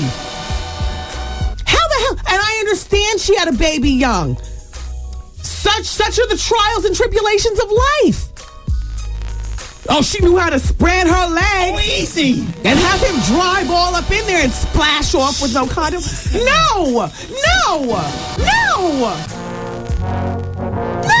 Black woman, she has circumstances. The circumstances surrounding survival are linked to knowing how to read, Art. Oh, ambition. And I understand she's the American Idol. She had time to try out for American Idol, but didn't have time to read the fine print at the bottom. I mean, I don't understand. She was crafty enough to get all these people to to fill in. Same thing with dumbass R. Kelly. Oh! What is wrong with these splubbers? How are you not going to know how to read? And you consider yourself a person of now. What? It's crazy. Wendy, man. I've been with this guy for like 5 years, and I know you say don't cheat. I know, but I can't help it. I want to. Do you have intention on getting married? We're married. Oh, my God! The Wendy Williams Experience. In the community with 107.5 WBLS. Here's what's happening from 107.5 WBLS, today's R&B and classic soul and home of the Steve Harvey Morning Show. 107.5 WBLS presents Circle of Sisters, an expo uniting today's women of color. This Saturday, October 1st and Sunday, October 2nd at the Jacob Javits Convention Center. Tickets on sale at Ticketmaster, Ticketmaster Online, Ticketmaster.com, or you can charge by phone at 212-307-7171. BLS. New Jersey, the last day to register to vote is October 11th. Be powerful, be heard. Don't miss your right to vote on November 8th. For more info, log on to www.njelections.org. BLS. This calendar is brought to you by Verizon Online DSL. For as low as $14.95 a month, don't wait. Call 1-800-PIC-DSL today from Verizon. For more info, log on to WBLS.com. In the community, and proud to be a winner of the 2005 Marconi Award for Urban Station of the Year. Thanks for your support. Oh, it's 107.5 WBLS, today's R&B and classic soul. Did anybody see Good Morning America this morning, or do we all watch the Fox 5 Good Morning, Good Day New York in bated breath for Chris Galis to get back? It's been like weird without him there. Brenda Blackman was on there this morning. Brenda, hey, I thought that there was that's like me filling in for Star and Buck Wild in the morning. You know what I mean? Over on their radio station. UPN must be pretty liberal. You know, I mean, Brenda's able to go over to the Fox Morning News and say, yeah, you know, Good Day New York with Jody Applegate. Have you been seeing? Brenda had on her cool-ass leather suit this morning. Uh-oh. Trying to pop out of the nighttime news lady role. Yeah, the morning, I think things can be a little bit looser. Anyway, I mean, it's all good and stuff, but where's Chris? Where's Chris Galis? Nobody watched Good Day New York? Good Morning America, or whatever it was with Fantasia? 866-GET-WENDY. Can you please call if hello? Hello? Hi, did you see Good Day? No. Okay. Wait, well, you could have just put her on hold. Hi, did you see Good Day New York? Good Morning America, whatever the hell? Hey, Wendy. Yes? Hey, it's Kevin. Yeah, Fox 5 owns Channel 9 News. Oh, okay. That's why Brenda can do it. And quiet as it kept. Don't say anything, but I drive Brenda. Oh, you're her driver. Yeah. All right. Brenda's wearing a wedding ring now. Is she married? That's kind of that one's a mystery to me too. Well, I noticed that she's wearing a wedding ring in the morning. Actually, I just noticed it maybe a month ago on the UPN 9 News. Does a man walk her to the car in the morning? Oh, he hung up. Oh, yeah. We don't have to tape phone calls anymore, everybody. We live. Hello. Hi. Hi. Did you see Fantasia this morning? No, I didn't see Fantasia this morning. All right. I find this all very difficult to believe. How are you, though? Oh, Goose, what are you doing? Hello? Hi. Hi. Did you see Fantasia? Yeah, I did. Okay. I was just going to fax you, too. Thank you so much. Let's talk. Okay, what show was she on? Let's get it straight. She was on Good Morning America. Okay, damn it. All right. Goose, turn off the music. This is national news and important to hear because nobody heard it, apparently. Go ahead, lady. How did it go down?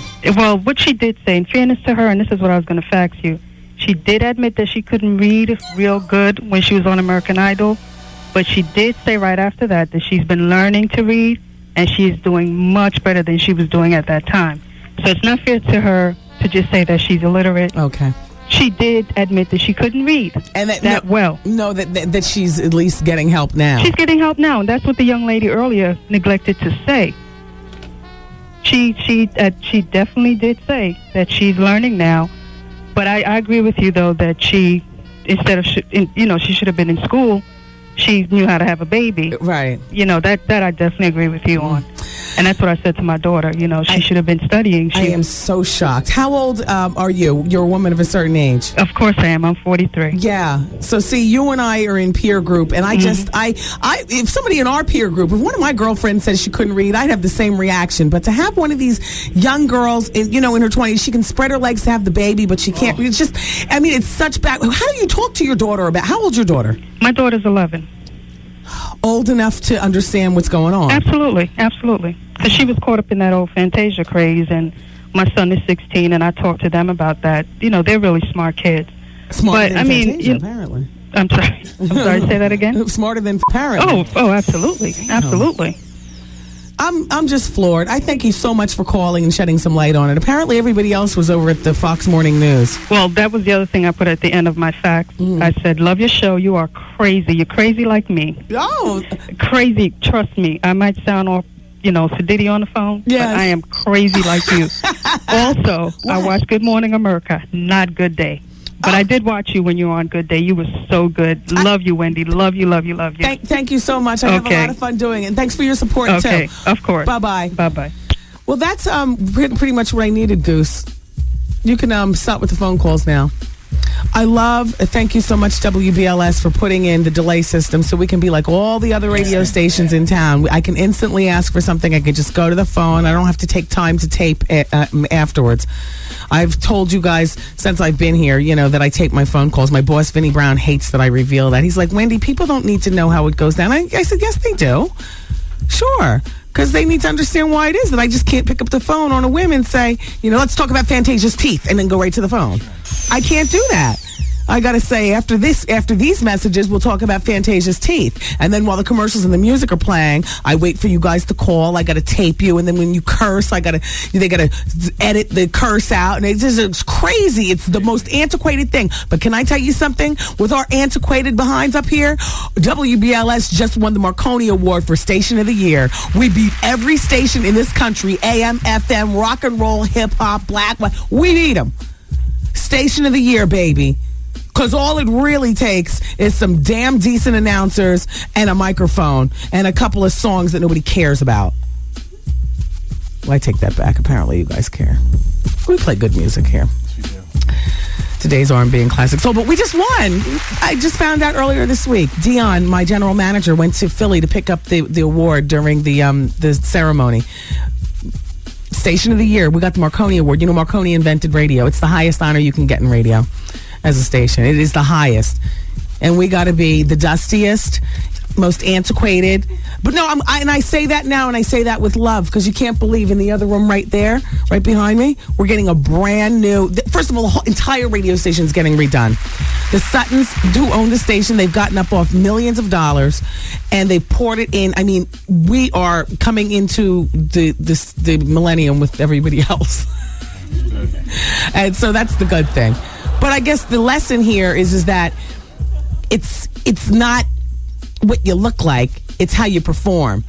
And so shout out to all my coworkers and my bosses. I hope I backpedaled myself out of that corner that I just painted myself in. All right, damn you, Fantasia, still. Damn you. I mean, you just leave yourself wide open. Damn. All right. Some guys like that girl stupid. Oh, shoot. Thank you. All right, this just came from the pink room. This just in. Fantasia Barrino is on 2020 tonight talking about illiteracy. I'm stupid and love me anyway. Yeah. Well, I'm watching. Yes. Unbelievable. All right, what else am I supposed to be talking about here? Huh? Nothing. Oh, I've overtalked. Okay. All right. Everybody, it's 107.5 WBLS. Oh, you're so cute. Give mommy a kiss. It's Wendy with the throwback from way back. For Wendy Williams Experience. For Wendy Williams Experience.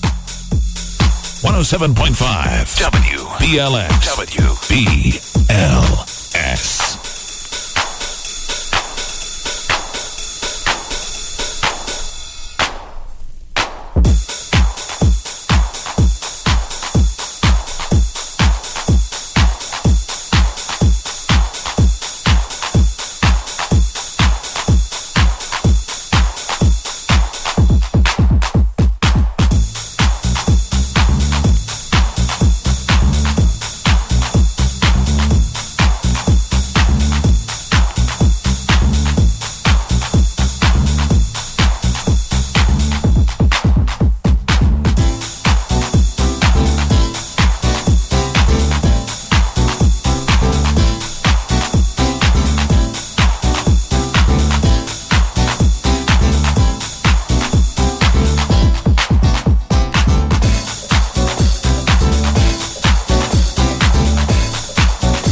Let the music take control. Let the music take control. Let the music take control. Let the music take control. Let the music take control. Let the music take control. Let the music take control. Let the music take control. Let the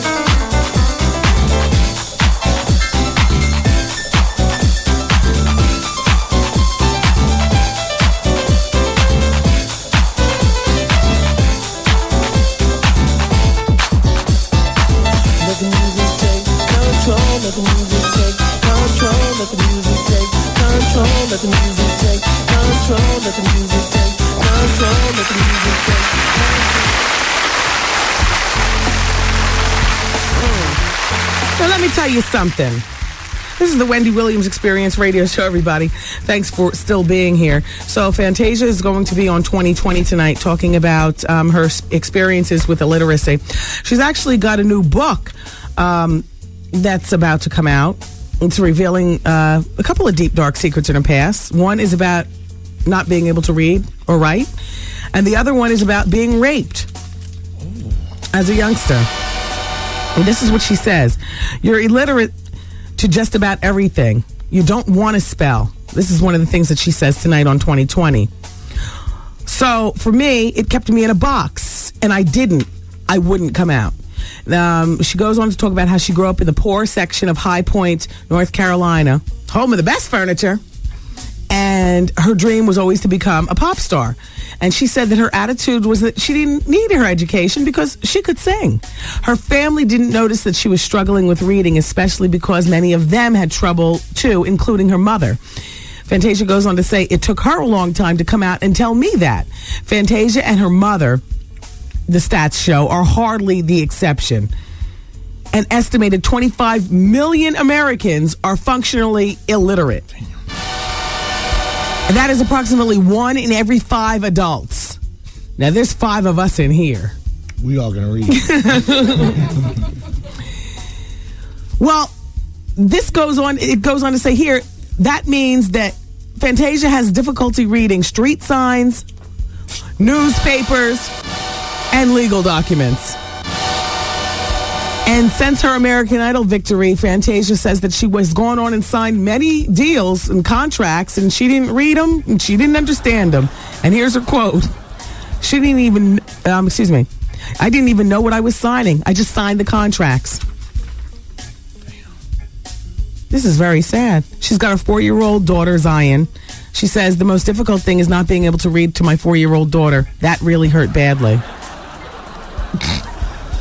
She said that she brushed Zion off by telling her, not now, baby. Oh. Not now.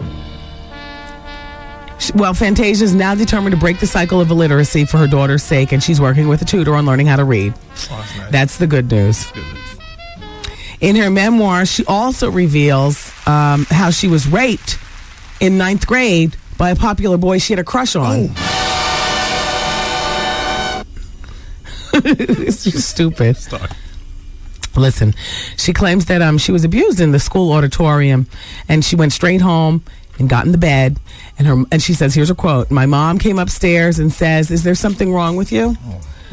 And Fantasia says, she didn't say anything, and her mother went on to say, have you been touched? And Fantasia still said nothing, and she said she laid in the bed for 2 days and she wouldn't even go to school. She ended up dropping out of high school later that year. And by the age of 17, she'd become an unwed mother. And, a lot of trials and tribulations in between. But the rest, as we know, is history. She's 22 years old right now. And that, ladies and gentlemen, is our American Idol. Mm-hmm. Can sing, can blow, can't read, can't write,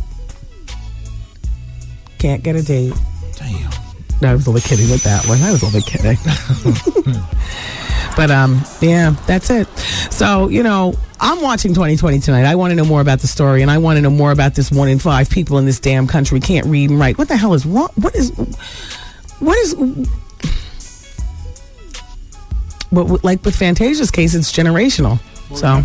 Remember the secretary? Nobody hears you. The mic is still over here from when Shanice was here. Art, can you ever get your prima donna behind up and help in the studio? Swing the microphone around, please. What, Goose? No, just what I was saying. With the microphone in the mouth. Well, I guess it, Your mouth is bleeding. Your mouth is bleeding. He used to mix in his mouth. No, sir. He used to Absolutely mix in not. his mouth. Absolutely not. That's why they call him Goose. He shows you where the wild goose goes. I'll put your sound effects up here. Go ahead, Goose. Sorry. No, you know how sometimes things happen in life. You have this situation with Fantasia. It's more and urgent now than you have the former Secretary of Education coming out with a statement that gives an indication as to why this happens in aborting black kids. There you go. Yeah. There are lessons here for us. And everything, and you have Bush delaying helping the people in New Orleans because maybe that was his remedy to offing many us too. I saw a little story and somebody said convenient genocide. Convenient genocide, yeah. Sad. So they're all relating to each other. Yes. Some people have got to wake up. The government, black people. There you go. You all better get. We all better get it together. Really, because obviously nobody else cares for us. And for many who are out here working 5 and 20 jobs just trying to take care of the gates around their damn homes, it is hardly that raise a village to raise a child mentality anymore. Who has time for that? You all need to be accountable. And we all need to be accountable. Mother couldn't read either. How old she was when she died. And then for it to continue going on. They were all dummies. Bunch of dumb broads. Grandma probably was stupid too. I'm sorry. I'm sorry. You know what? I'm sorry. Dumb and ugly. Oh. She was Rick. Can't even get a professional right with all them teeth. That's it. I'm going home. I'm sorry. Oh, easy. I'm sorry. Wait a minute. I'm sorry. I love you for listening. Wait, easy. Okay. Okay. This goes off all the dumb broads. You're crazy. How you doing? I can't read either. I'll be stupid. Dude, read me a bedtime story. Until Monday, everybody. I ain't got no weapon. Party, people.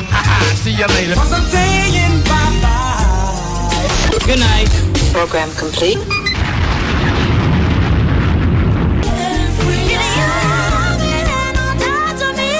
107.5 WBLS, New York. Let's take some calls from the request line.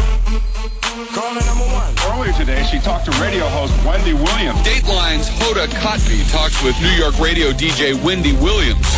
Earlier this year on Wendy Williams' New York radio show. Wendy Williams is a national syndicated radio personality. Jimmy's guest tonight, Wendy Williams.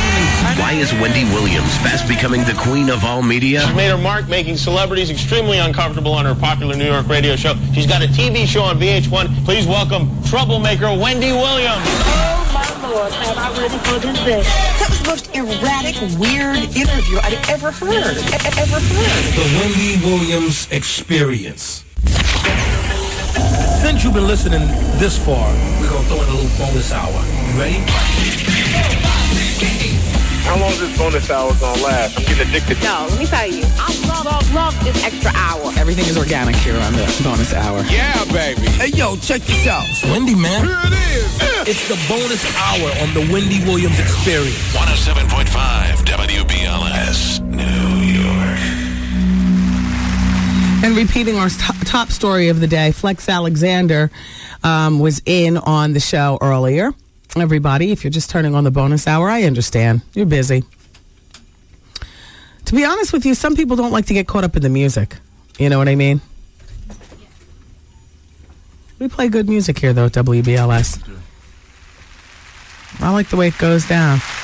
We're able to go from Let No Man Put Us Under to the newest A. Marie, because it's to Charlie Wilson. Yeah. I like the musical mix. I could do without it, though. I'll be honest with you. No, I like my radio talkie. But, you work within the confines of the organization. And everybody gets happy. Yes. They don't tell me what to say. And I snap my neck at the music we play. Even though I do start tapping my fingers and stomping my feet, too. Like, how many more songs before we get back to the... Damn it. Flex Alexander was in here on the show earlier. As you know, his wife, Shanice, is going to be at Circle of Sisters this weekend, Saturday and Sunday, over at the Jacob Javits Center at Circle of Sisters. Shanice is one of the many people that we've invited in to share their talent. In her case, she sings. She's got a CD coming out. Wisdom and knowledge, that would be in the book area, in the area of job interviews, in the area of relationships. We have relationship seminars going, just all kinds of stuff. You can go to our website, WBLS.com. And I hope to see all of you all out there. If you don't go on Saturday, then Art will see you on Sunday. And I think Steve Harvey's going on Sunday too, isn't he? I'm not sure. I'll be there tomorrow, though, at the Jacob Javits Center, around 2 o'clock. And I'll be over, I'll be milling around for like an hour, and then I'm going to be over in the book area. The book party starts at 3 o'clock. And so I'll be over there with the authors, watching them sign their books, chatting about their books a bit. Are you all bringing your kids? I was speaking to a lady who works in the same building that we do here, 3 Park Avenue, and we were riding the elevator earlier today together, and she said she'll be at Circle of Sisters. She's going tomorrow, and she's bringing her children. I said, yeah. Oh, it's Mr. Gatling? Okay, great. Terrific. All right, let's put Mr. Gatling on the radio. Mr. Gatling. Hello, Wendy. Ladies and gentlemen, this is Luther Gatling. He's the head of 100 Black Men. President of. The president of. And we're talking about the statements that William Bennett, the former Secretary of Education, made on his radio show regarding aborting black babies to stop the crime going on in this country. Mr. Gatling, you issued a statement, but even better than you issuing and me reading it off a piece of paper like the rest of the country, it's great that we have you here. Tell everybody what you want them to know regarding this statement. Well, first of all, it's appalling that anybody that was head of or part of the cabinet, this particular administration, to be talking about aborting black children. I mean, all across the country and all across the world, they've been arguing about Roe versus Wade. I mean, they can talk about that, but they can talk about just aborting black children indiscriminately. Mm-hmm. It's appalling, unheard of, and something needs to be done about it. And if this was a black broadcaster who said this, we would immediately be fired, not necessarily because the radio station wants to do it, but because the FCC and the government would be calling for our heads, and fines would be levied against the radio station to the tune of probably something that the station couldn't even pay. The station have to close down. Absolutely correct. And this is what should happen in this case as well. Yes. He should be taken off the air. There are the audience that listens to him is not us, of course. Right. And so he paints a picture to all people around the world that how many stations listen to him, that we as black people, can be eliminated. We built this country. This is our country. It's like even the people that are in New York now that are coming from New Orleans and the South, they're being called immigrants. Immigrants. We are black Americans. And to talk about aborting us is just appalling. I'm sick about it. Yes. So we're calling for this man to be thrown off the radio and the FCC to levy serious fines against Salem Broadcasting. Is that what I have correct from your statement? Yes, you are correct. Mm-hmm. We are asking for it. We're doing everything we can. We haven't heard from the FCC. I just issued the statement today, but we are calling for that so that there's... we've got to send a message out to folks that they can't talk about or think about black people in such a degrading manner that you could eliminate us like bugs, and we just can't stand for it. Not only that, but we can't let people think that they can make statements like this and that we're not going to be proactive in getting them taken off of their job, radio station, or out of their position. That's right, and proactive is the word. We've been sitting around and not fighting back, and it's time that all of us as black people fight back. And we've got to let everybody listening should write letters, calls, everything, and ask for this man to be eliminated from the radio because of how infectious it could be, how it really sends a message to white people that you can treat black folks any way that you want to. And we just can't stand by idly and watch this happen. Do you have the stream of this gentleman, William Bennett's voice, going over your website there at 100 Black Men? Yes, we're going to make sure it does go over there. Good. And we're going to do it on not only on our website, but on the 100 Black Men National website, in addition to New York. Good. Okay. And the website is 100blackmen.org.com. .org and .com, yes. Okay, good. Well, thank you very much for calling. It's a pleasure, sister, because, we've got to stand up for our rights. They talk about that the prisons are filled with black people and Hispanic people. Why? Because they just feel they can do anything they want to us, regardless to what happens. Our American Idol Fantasia Barrino just came out this morning on Good Morning America saying that she is illiterate. Mm-hmm. And, while she's trying to get it together, she has a 4-year-old daughter that she can't read bedtime stories to, and she's going to be on 20/20 tonight.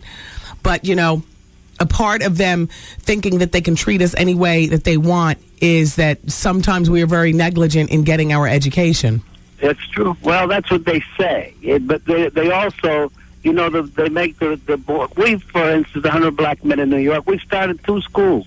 A one-gender school for boys, and it's called the Eagle Academy, and we started another school called Government Law, Government and Justice, and to prove that we can teach our children properly if they're getting the right direction. That's what we're doing. How do kids get into these schools? What grades are these schools? These schools are from 9th grade through high school, and not only are we... do they get into the school, but every boy has a mentor, so that we have mentors that are assigned to with the boys, so that through our Eagle Academy they're getting more than just instructions in classroom, but also the chance. Some are single parent from single parent families, right? And we as mentors really looked after these young men, and teach them that there's a way for them in America. Now, the Eagle Academy, is that located in the Bronx? Yes.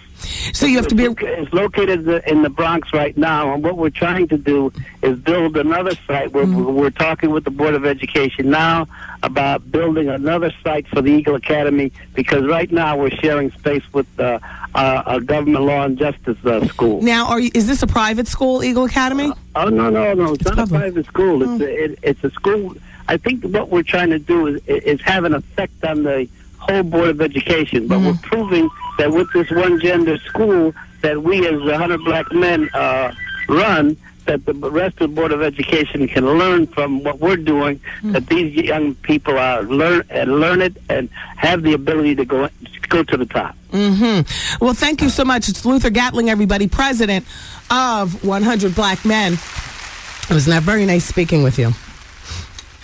And I was talking about Flex Alexander. And Flex was accused of rape and sexual assault, inappropriate sexual behavior. And he came to this show this afternoon with his wife, Shanice, and vehemently denied any inappropriate actions.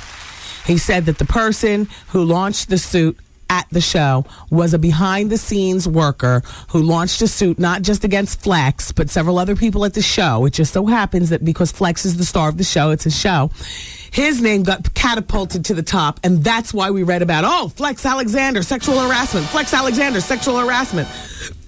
They are vehemently fighting this. Paramount has done their internal investigation, found nothing wrong with Flex. Flex is staying on as producer of not just One-on-One, but the new show Cuts as well, which came on last night. I happen to have seen it. And there are 20 episodes in a season, and Flex is on camera participating in 6 of the episodes. But the show is clearly taking a turn for the different. He is not bitter with Kyla Pratt or anybody who's on the show right now. And he also did not know that the one who plays Spirit, Cicely, he did know that they were pressuring her to lose weight, do something quickly, so on and so forth. And, she was only 19 years old. She got her liposuction to appease the people of the show, only to turn around and, be fired. But the big story is that he wants you all to know that he did not sexually harass anybody. He is absolutely fearless in going to court. He was asked to settle out of court by this woman who's doing the accusation. He could not let me know what role she played, whether she was, a cook for the show or a makeup artist or another producer for that matter. He couldn't let me know that because they're still, going through their legal procedure. But Shanice was here supporting her husband, and you can check her out at Circle of Sisters this weekend. And Flex is in town, so I guess, he'll be there too.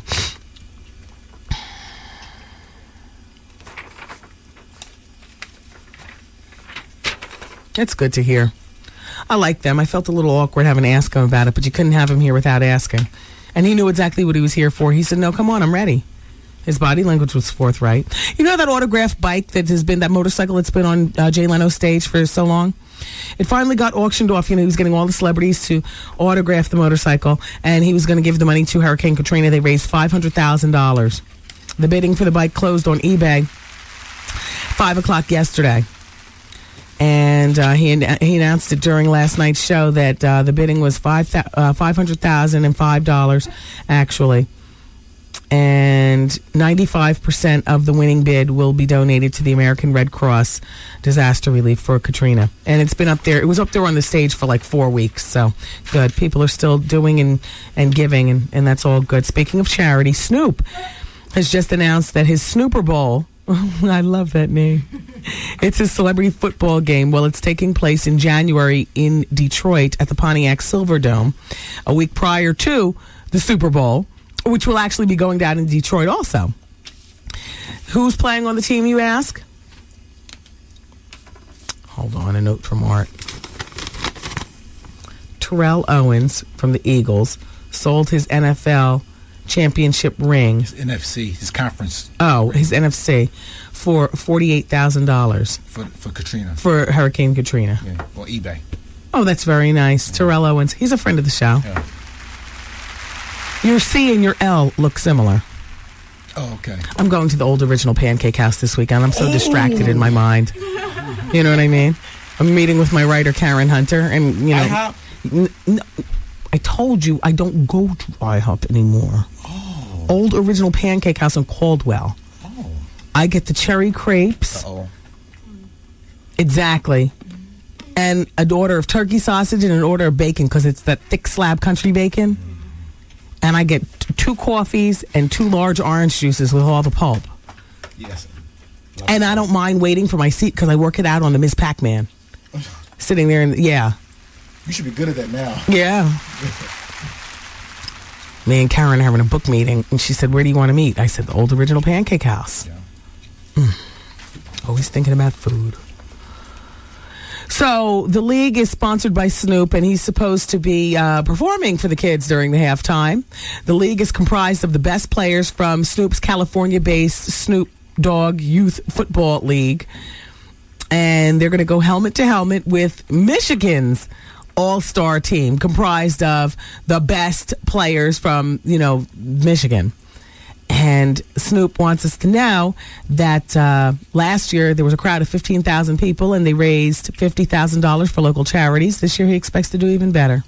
Very nice, Snoop. With so much drama in the LBC, I don't know how you stay so focused on giving. But he does. He's a good dude. I like him. I like him a lot. You want me to tell you about an actor who used to beat his wife, then he got it together, but he participated in homosexuality back in the 80s. Oh. Let's see how good you are at this show's history, this radio show. What is the actor's name, or what show is he on? And we can go right to the phone because we no longer have to record. Mm-hmm. There's a white actor who was on a show with Suzanne Summer, who used to beat his wife regularly in the dressing room. And Suzanne Summer and the other co-stars used to turn away. 866-GET-WENDY, I'm coming to the phone. Used to turn away like they didn't hear it. But he used to beat the stew out of her. And then it turns out that he beat her. Anyway, let's go to the phone and see who. Hello? Hello? Hello, hi, it's Wendy. Hello? Hey. Hey. Hey. Wendy? Yes, hi. Hi. I'm called for something else. I don't know the answer to that question. Sasha Mitchell. Oh. It's okay.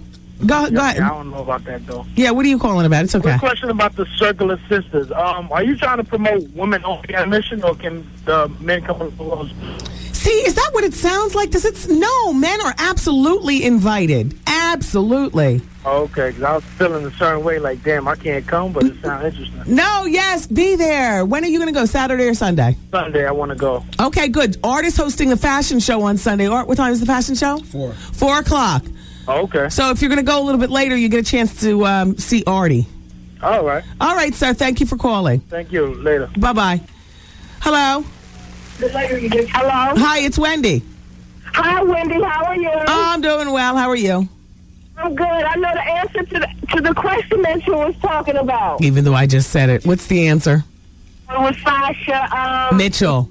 Yeah. Yeah. Remember he was on the show with Patrick Duffy and Step by Step and Suzanne Summer.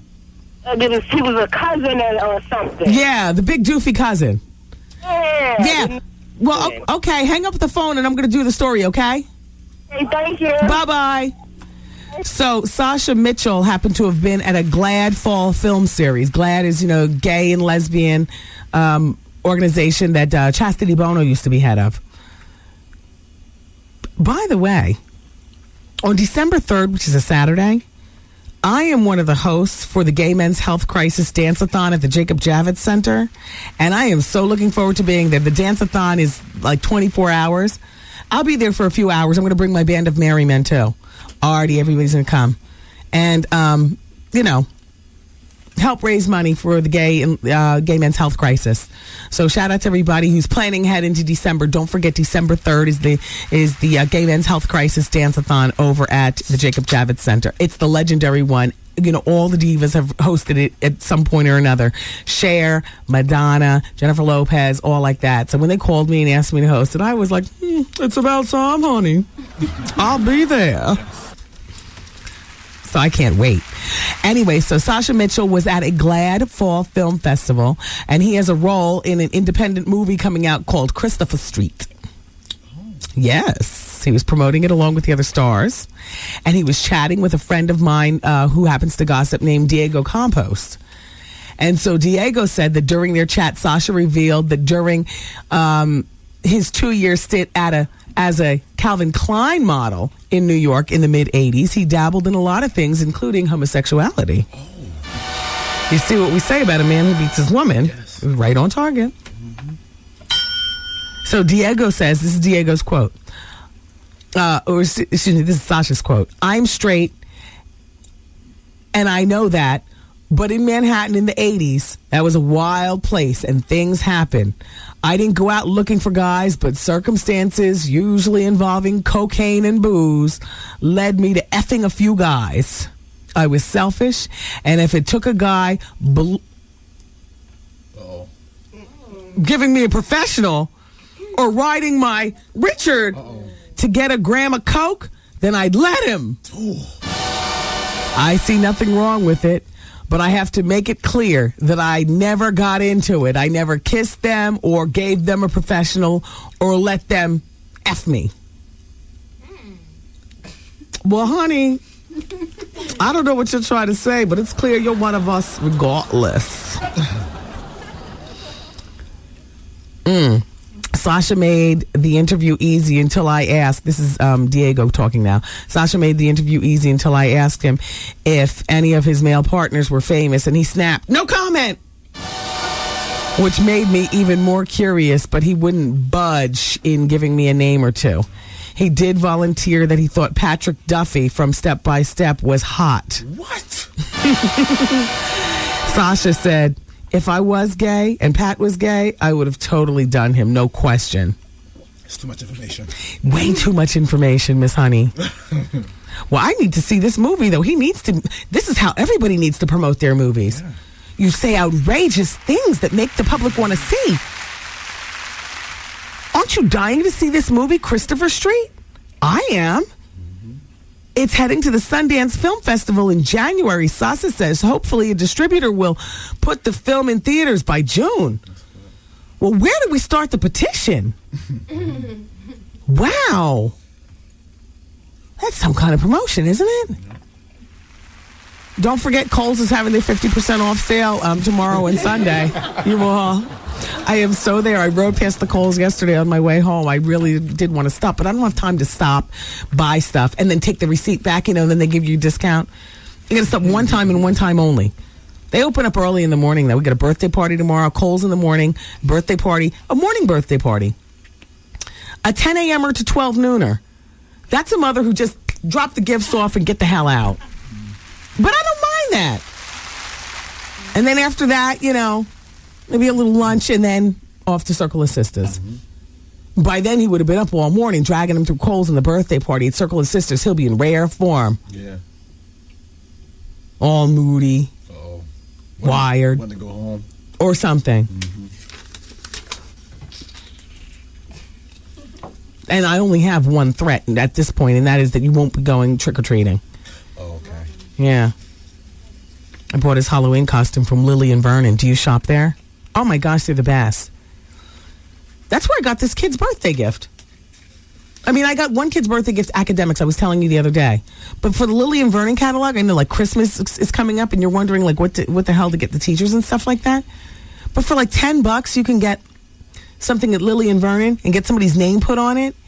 After tax and everything, you're paying $15 for something, and they send it to you in the mail, and it looks like you put so much thought into something.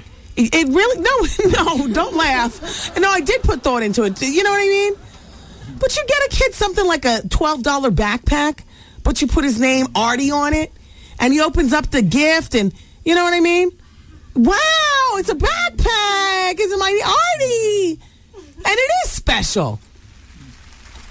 You get the priority mail, so Lily and Vernon has it to your house like 3 days before the party. You know what I mean? So they got the best Halloween costumes. He's Batman this year. What are you? Somebody sent me a Lily and Vernon catalog mail order thing saying that they have good Batgirl costumes. WBLS is thinking about having a costume party for Halloween. Yes. Okay, good. Dear Wendy, what advice do you give someone who is being blackballed by the music and entertainment industry by Whitney Houston? Robin Crawford, for years, obtained job after job after job. Each time she was about to get a job, it was out of reach. Now we are talking... Oh, excuse me. Now, Wendy, we're talking about someone who pushed to create one of entertainment's true driving forces. When she was behind the wheel at Nippy Inc., she worked to ensure that all of Whitney's people were moving in the right direction as hard as they could. Now she's on the outside on her own. Everyone wants to hire her, but no one will because of Whitney. Example, L.A. Reid offered Robin a VP job at Arista Records, but took it back after receiving a call from Whitney. Same thing happened when Robin was offered a job at Sony. Wendy, what would you do if you were in Robin's shoes? I want to see Robin doing something back in the music entertainment industry. I would try to mend fences with Whitney without getting in Bobby's way, because clearly that's why it looks to me that's why Robin is out of Whitney's life, because Bobby was threatened. You know, that somebody was putting it down better than him. Yeah. Mm-hmm. You know what I mean? Mm-hmm. You see, being Bobby Brown, you see how disastrous it would be if anybody tried to get in the way of that. Oh, yeah. How are you going to compete with a woman? You know what I mean? Wendy, tell Art to stop using the drill for Fantasia. Fantasia wears Invisalign. That's from Jen in Camden.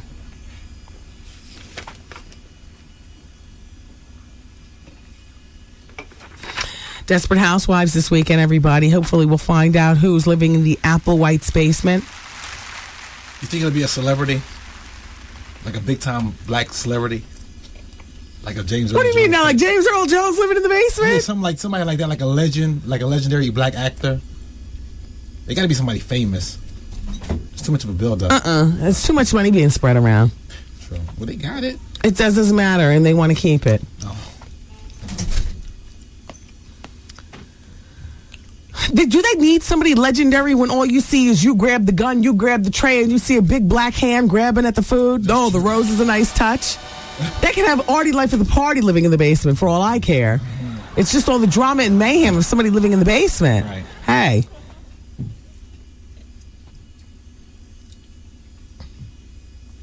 They've got a secret, and it's pretty goth. It's real, and it's human, and it's awful at the same time. Alfre Woodard, by the way, adopted her children. I thought she bore them herself. She's been married for 22 years to her producer, teacher, activist husband, who happens to be white. His name is Roderick Spencer. You know, Alfre Woodard plays the new role on Desperate Housewives, the black lady, for those of you who don't know. And they do have 2 children. Mavis is 14 and Duncan is 11. And her children are of mixed race. And yes, she says, yes, I did adopt my children, but I am so grateful that we did find each other through adoption. If I had tried to carry a baby, I would have... I never would have gotten my real children, the ones I was meant to be parents to. Oh, so she's saying that her adopted kids are her real kids.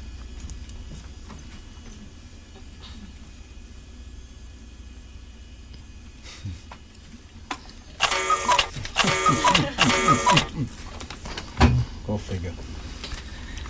Dear Wendy, I saw Misa Hilton at a costume jewelry shop on 6th Avenue in Midtown Manhattan. Misa, that Boeing was from Art to You. I said hello to her and she was very nice. I told her I was a fan and she said thank you. Please say hello to her on the air. And that's from Debbie Jacks. Yeah, she's a nice woman. And a cute and real stylish. I like her. Oprah's gained 15 pounds, so what? Well,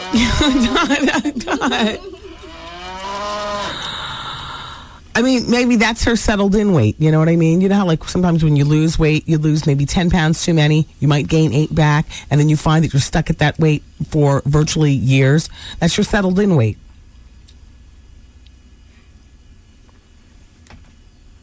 Star's still losing like crazy. She looks good. I mean... She has a big head, though. Yeah, you know, I was going to say she looks good, but then, I mean, yeah, there's a double-edged sword there. Yeah. The trade-off is the lollipop syndrome, or the bobblehead syndrome, yeah. Yeah, mm-hmm.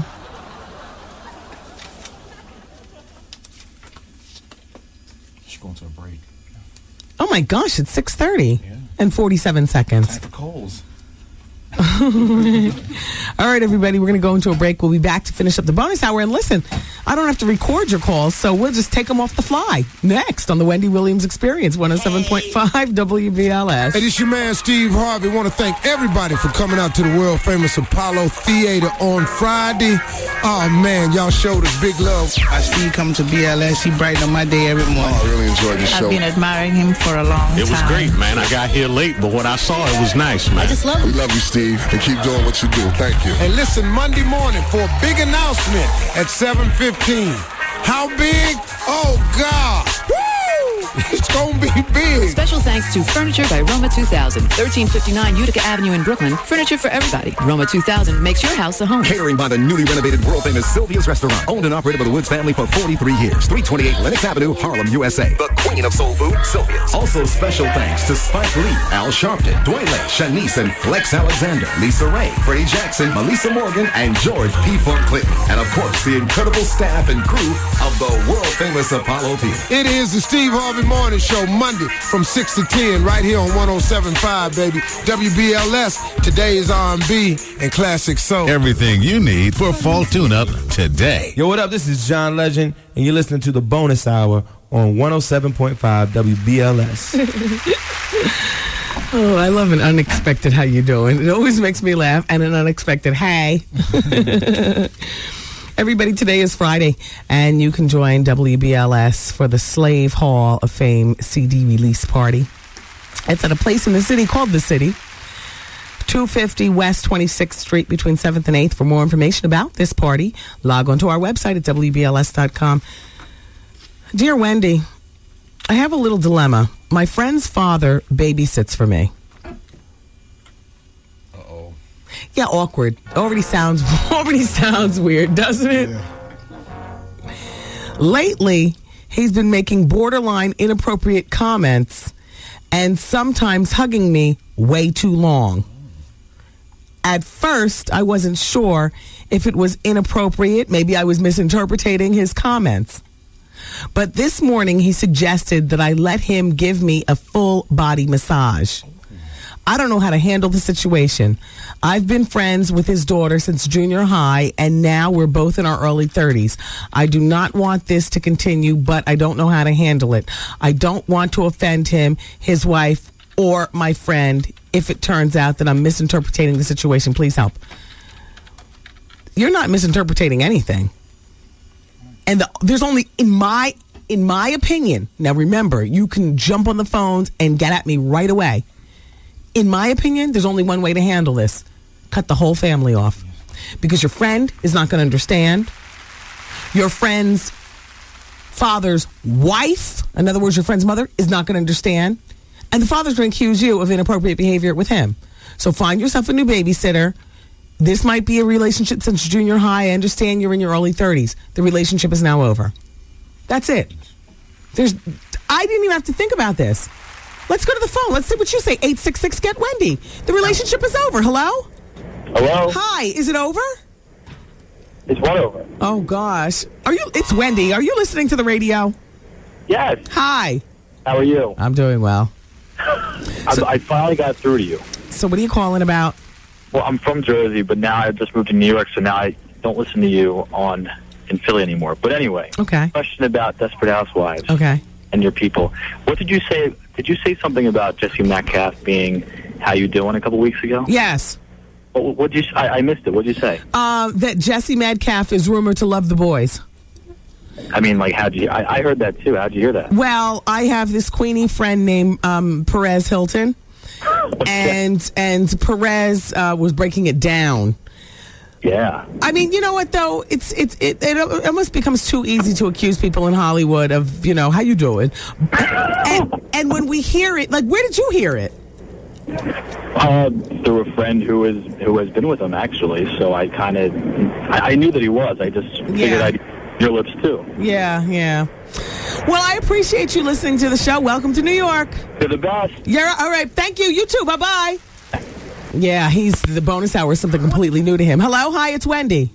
Hi. Hi. Were you listening about the babysitter and the father? I was listening about the babysitter. What do you suggest she do? I suggest you leave him alone, but I have another reason for calling. Okay. I'm calling because I am a law student about to graduate in December, and I'm trying to get into the entertainment world. Here we go. I met with Vernon Brown of the Brown and Company. Okay. Trying to figure out how to get into that type of business. So I was wondering if you had any advice for me. Intern. Well, I know your interning is beyond you because you're looking to get paid. You're almost out of law school. No, I know nobody there. Well, do you have any other suggestions as far as maybe who I can get an internship with? Because it's a very hard business to crack into. I know. No suggestions? No. I felt you were my only hope, Wendy. Yeah, I don't know people with entertainment firm. I don't know you to recommend you for an internship. Do you understand what I'm saying? Well, can that be made possible? I can come down to the show and maybe hang out with you for a while? No, first of all, this is a job, woman. This is a... Like, hang out and have fun. I mean, hang out and learn and meet people. No. Go to industry parties. I'm and sorry. network. No, you know what? The thing is that I take my interns who are... I understand that you're about to graduate from law school, and I know that you're referring to Bianca, who had like one more semester of Boston College where she interned here, and then she interned through the summer before she left for law school. And she's no longer with us. And I will be, because I know Bianca, I'm recommending her for an internship at the law firm that I use in Newark, New Jersey, Hunt, Hamlin, and Ridley. And I already talked to a contact over there, and she's good for an interview. Now, whether she aces the interview or not, I can't help her with that, although I know my Bianca will. But, no, you know what? You'd be better off interning at a law firm. Because you're about to get out into the world. There's nothing that you can do here other than hang out and meet celebrities and kiki with us in the office, which is fun. It's a ball full of fun. But, we have enough people who are communications majors who are in college. Right. interning. How old are you now? I'm 26. Yeah. Yes. Yeah. If I asked you to run to the Starbucks in the freezing cold, you're going to backhand me across the room. You know what I mean? I understand what you're saying. I totally do, Wendy. And, I was just trying to exhaust all options. Yeah. I understand. I wish you well. Thank you, Wendy. You're welcome. Bye-bye. And another thing about that is that, there are other firms besides Brown out there. What you need to do is you need to shoot high, and you need to shoot medium, and you need to shoot low. Some of the lesser known firms where you're apt to maybe get in there, not just get an internship, but maybe the lesser known firms will give you a job. It's not all, everybody always wants the biggest and shiniest diamond right out the gate. Like, you can't get that. It doesn't happen that way. I wish that my first internship could have been with Frankie Crocker back in the day. I had to settle for Matt Siegel. I wish my first job could have been here in New York. It wasn't. It was in the Virgin Islands. You got to crawl before you walk. And when you get walking, and then you get that little galloping pace, and then you start running the race, you have a bigger appreciation for where you came from. So I wish you well, honey. Bye-bye. Hello? Hello? Hello. Hi, it's Wendy. Hi, Wendy. How are you? Good. I just wanted to make a recommendation for an album. Okay. The girl from Groove Theory, Amel LaRue? Yes. She is so good. She came out with one album before after she did Groove Theory, and now she just came out with another one. Yeah. Really good. And they don't promote her or anything. She's just really low key, but she's just really cool. So I just figured you would dig something like that. Are you finished? Yeah. Okay, bye. You would not like that.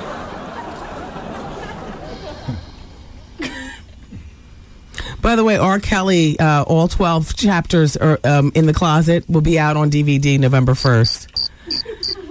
Yeah, well, Sheryl Crow and Lance Armstrong are getting married next spring. She's looking for her whole wedding to be done by Ralph Lauren, everything from the gown to the candles to the flatware. Here's a blind item that's not so blind. They've thinly veiled it with a piece of brown chiffon. Which soon-to-be divorced celebrity carried on in a secret apartment above his garage? His wife would put up with his same-sex philandering for years. But she finally got annoyed with his long-term relationship with a singer staying above the garage. Gee, I wonder who that is.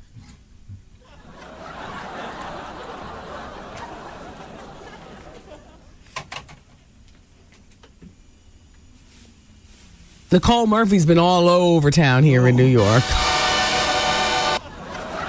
with her boyfriend, who's looking at her like a steak. You don't know who we are. Right. You don't know who we are? Let us have the best table. Can't believe Tori Spelling has moved in with her new man. Slut. People don't even give it a beat. I expected that to be the go-to man. Maybe he hits her off a few times, you know what I mean?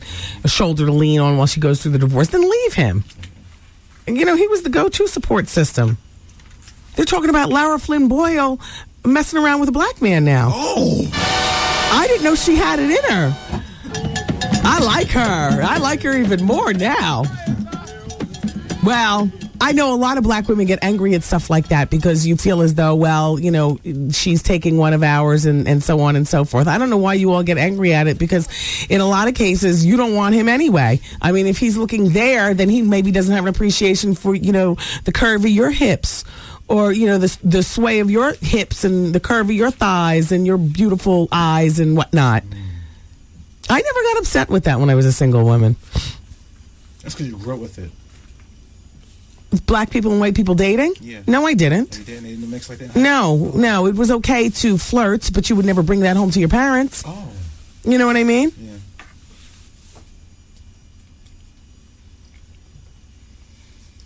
My good friend Regina went off and married white. Oh, yeah, she's a good person. Nick and Regina, they've been married. They got married right out of college. They've been married for 18 years. They spent their anniversary at our house in New Jersey, as a matter of fact. My son was like, well, they aren't married. she's white. I mean, she's black and brown. He goes, she's brown and he's white. They aren't married. Right. Then there was a whole conversation about that. But Lara Flynn Boyle is dating one of her cast members from her new show, Las Vegas. Do you watch that show? Her co-star with the bald head and the thick eyebrows. His name is James LaShore. James LaShore, maybe you know his face. Look it down at the bottom. Yeah, he was on the joint with Robinson Pete. They was a hair couple. You're right. Yes. When Holly had her last sitcom, she played his husband. Yes. You're right. He's cool. I like him. Well, they're on the Las Vegas show, and they are inseparable. And there's a lot of hand holding. And she's 35, and he's 30, and they got it going on. Yes. Before we go, can I make a correction? It's from 2 to 3, the fashion show on Sunday at Circle Sisters. All right, 2 to 3. All righty, everybody. I love you for listening today. And thank you so much for being here. Shout out to Artie Life of the Party's new VIP section on his website.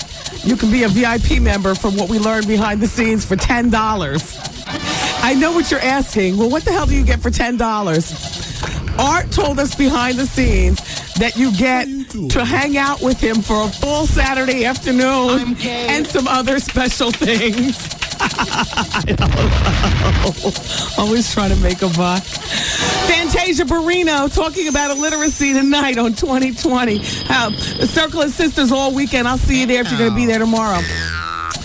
Love you guys for listening. Take care. Vaughn's next with the Quiet Storm. Bye.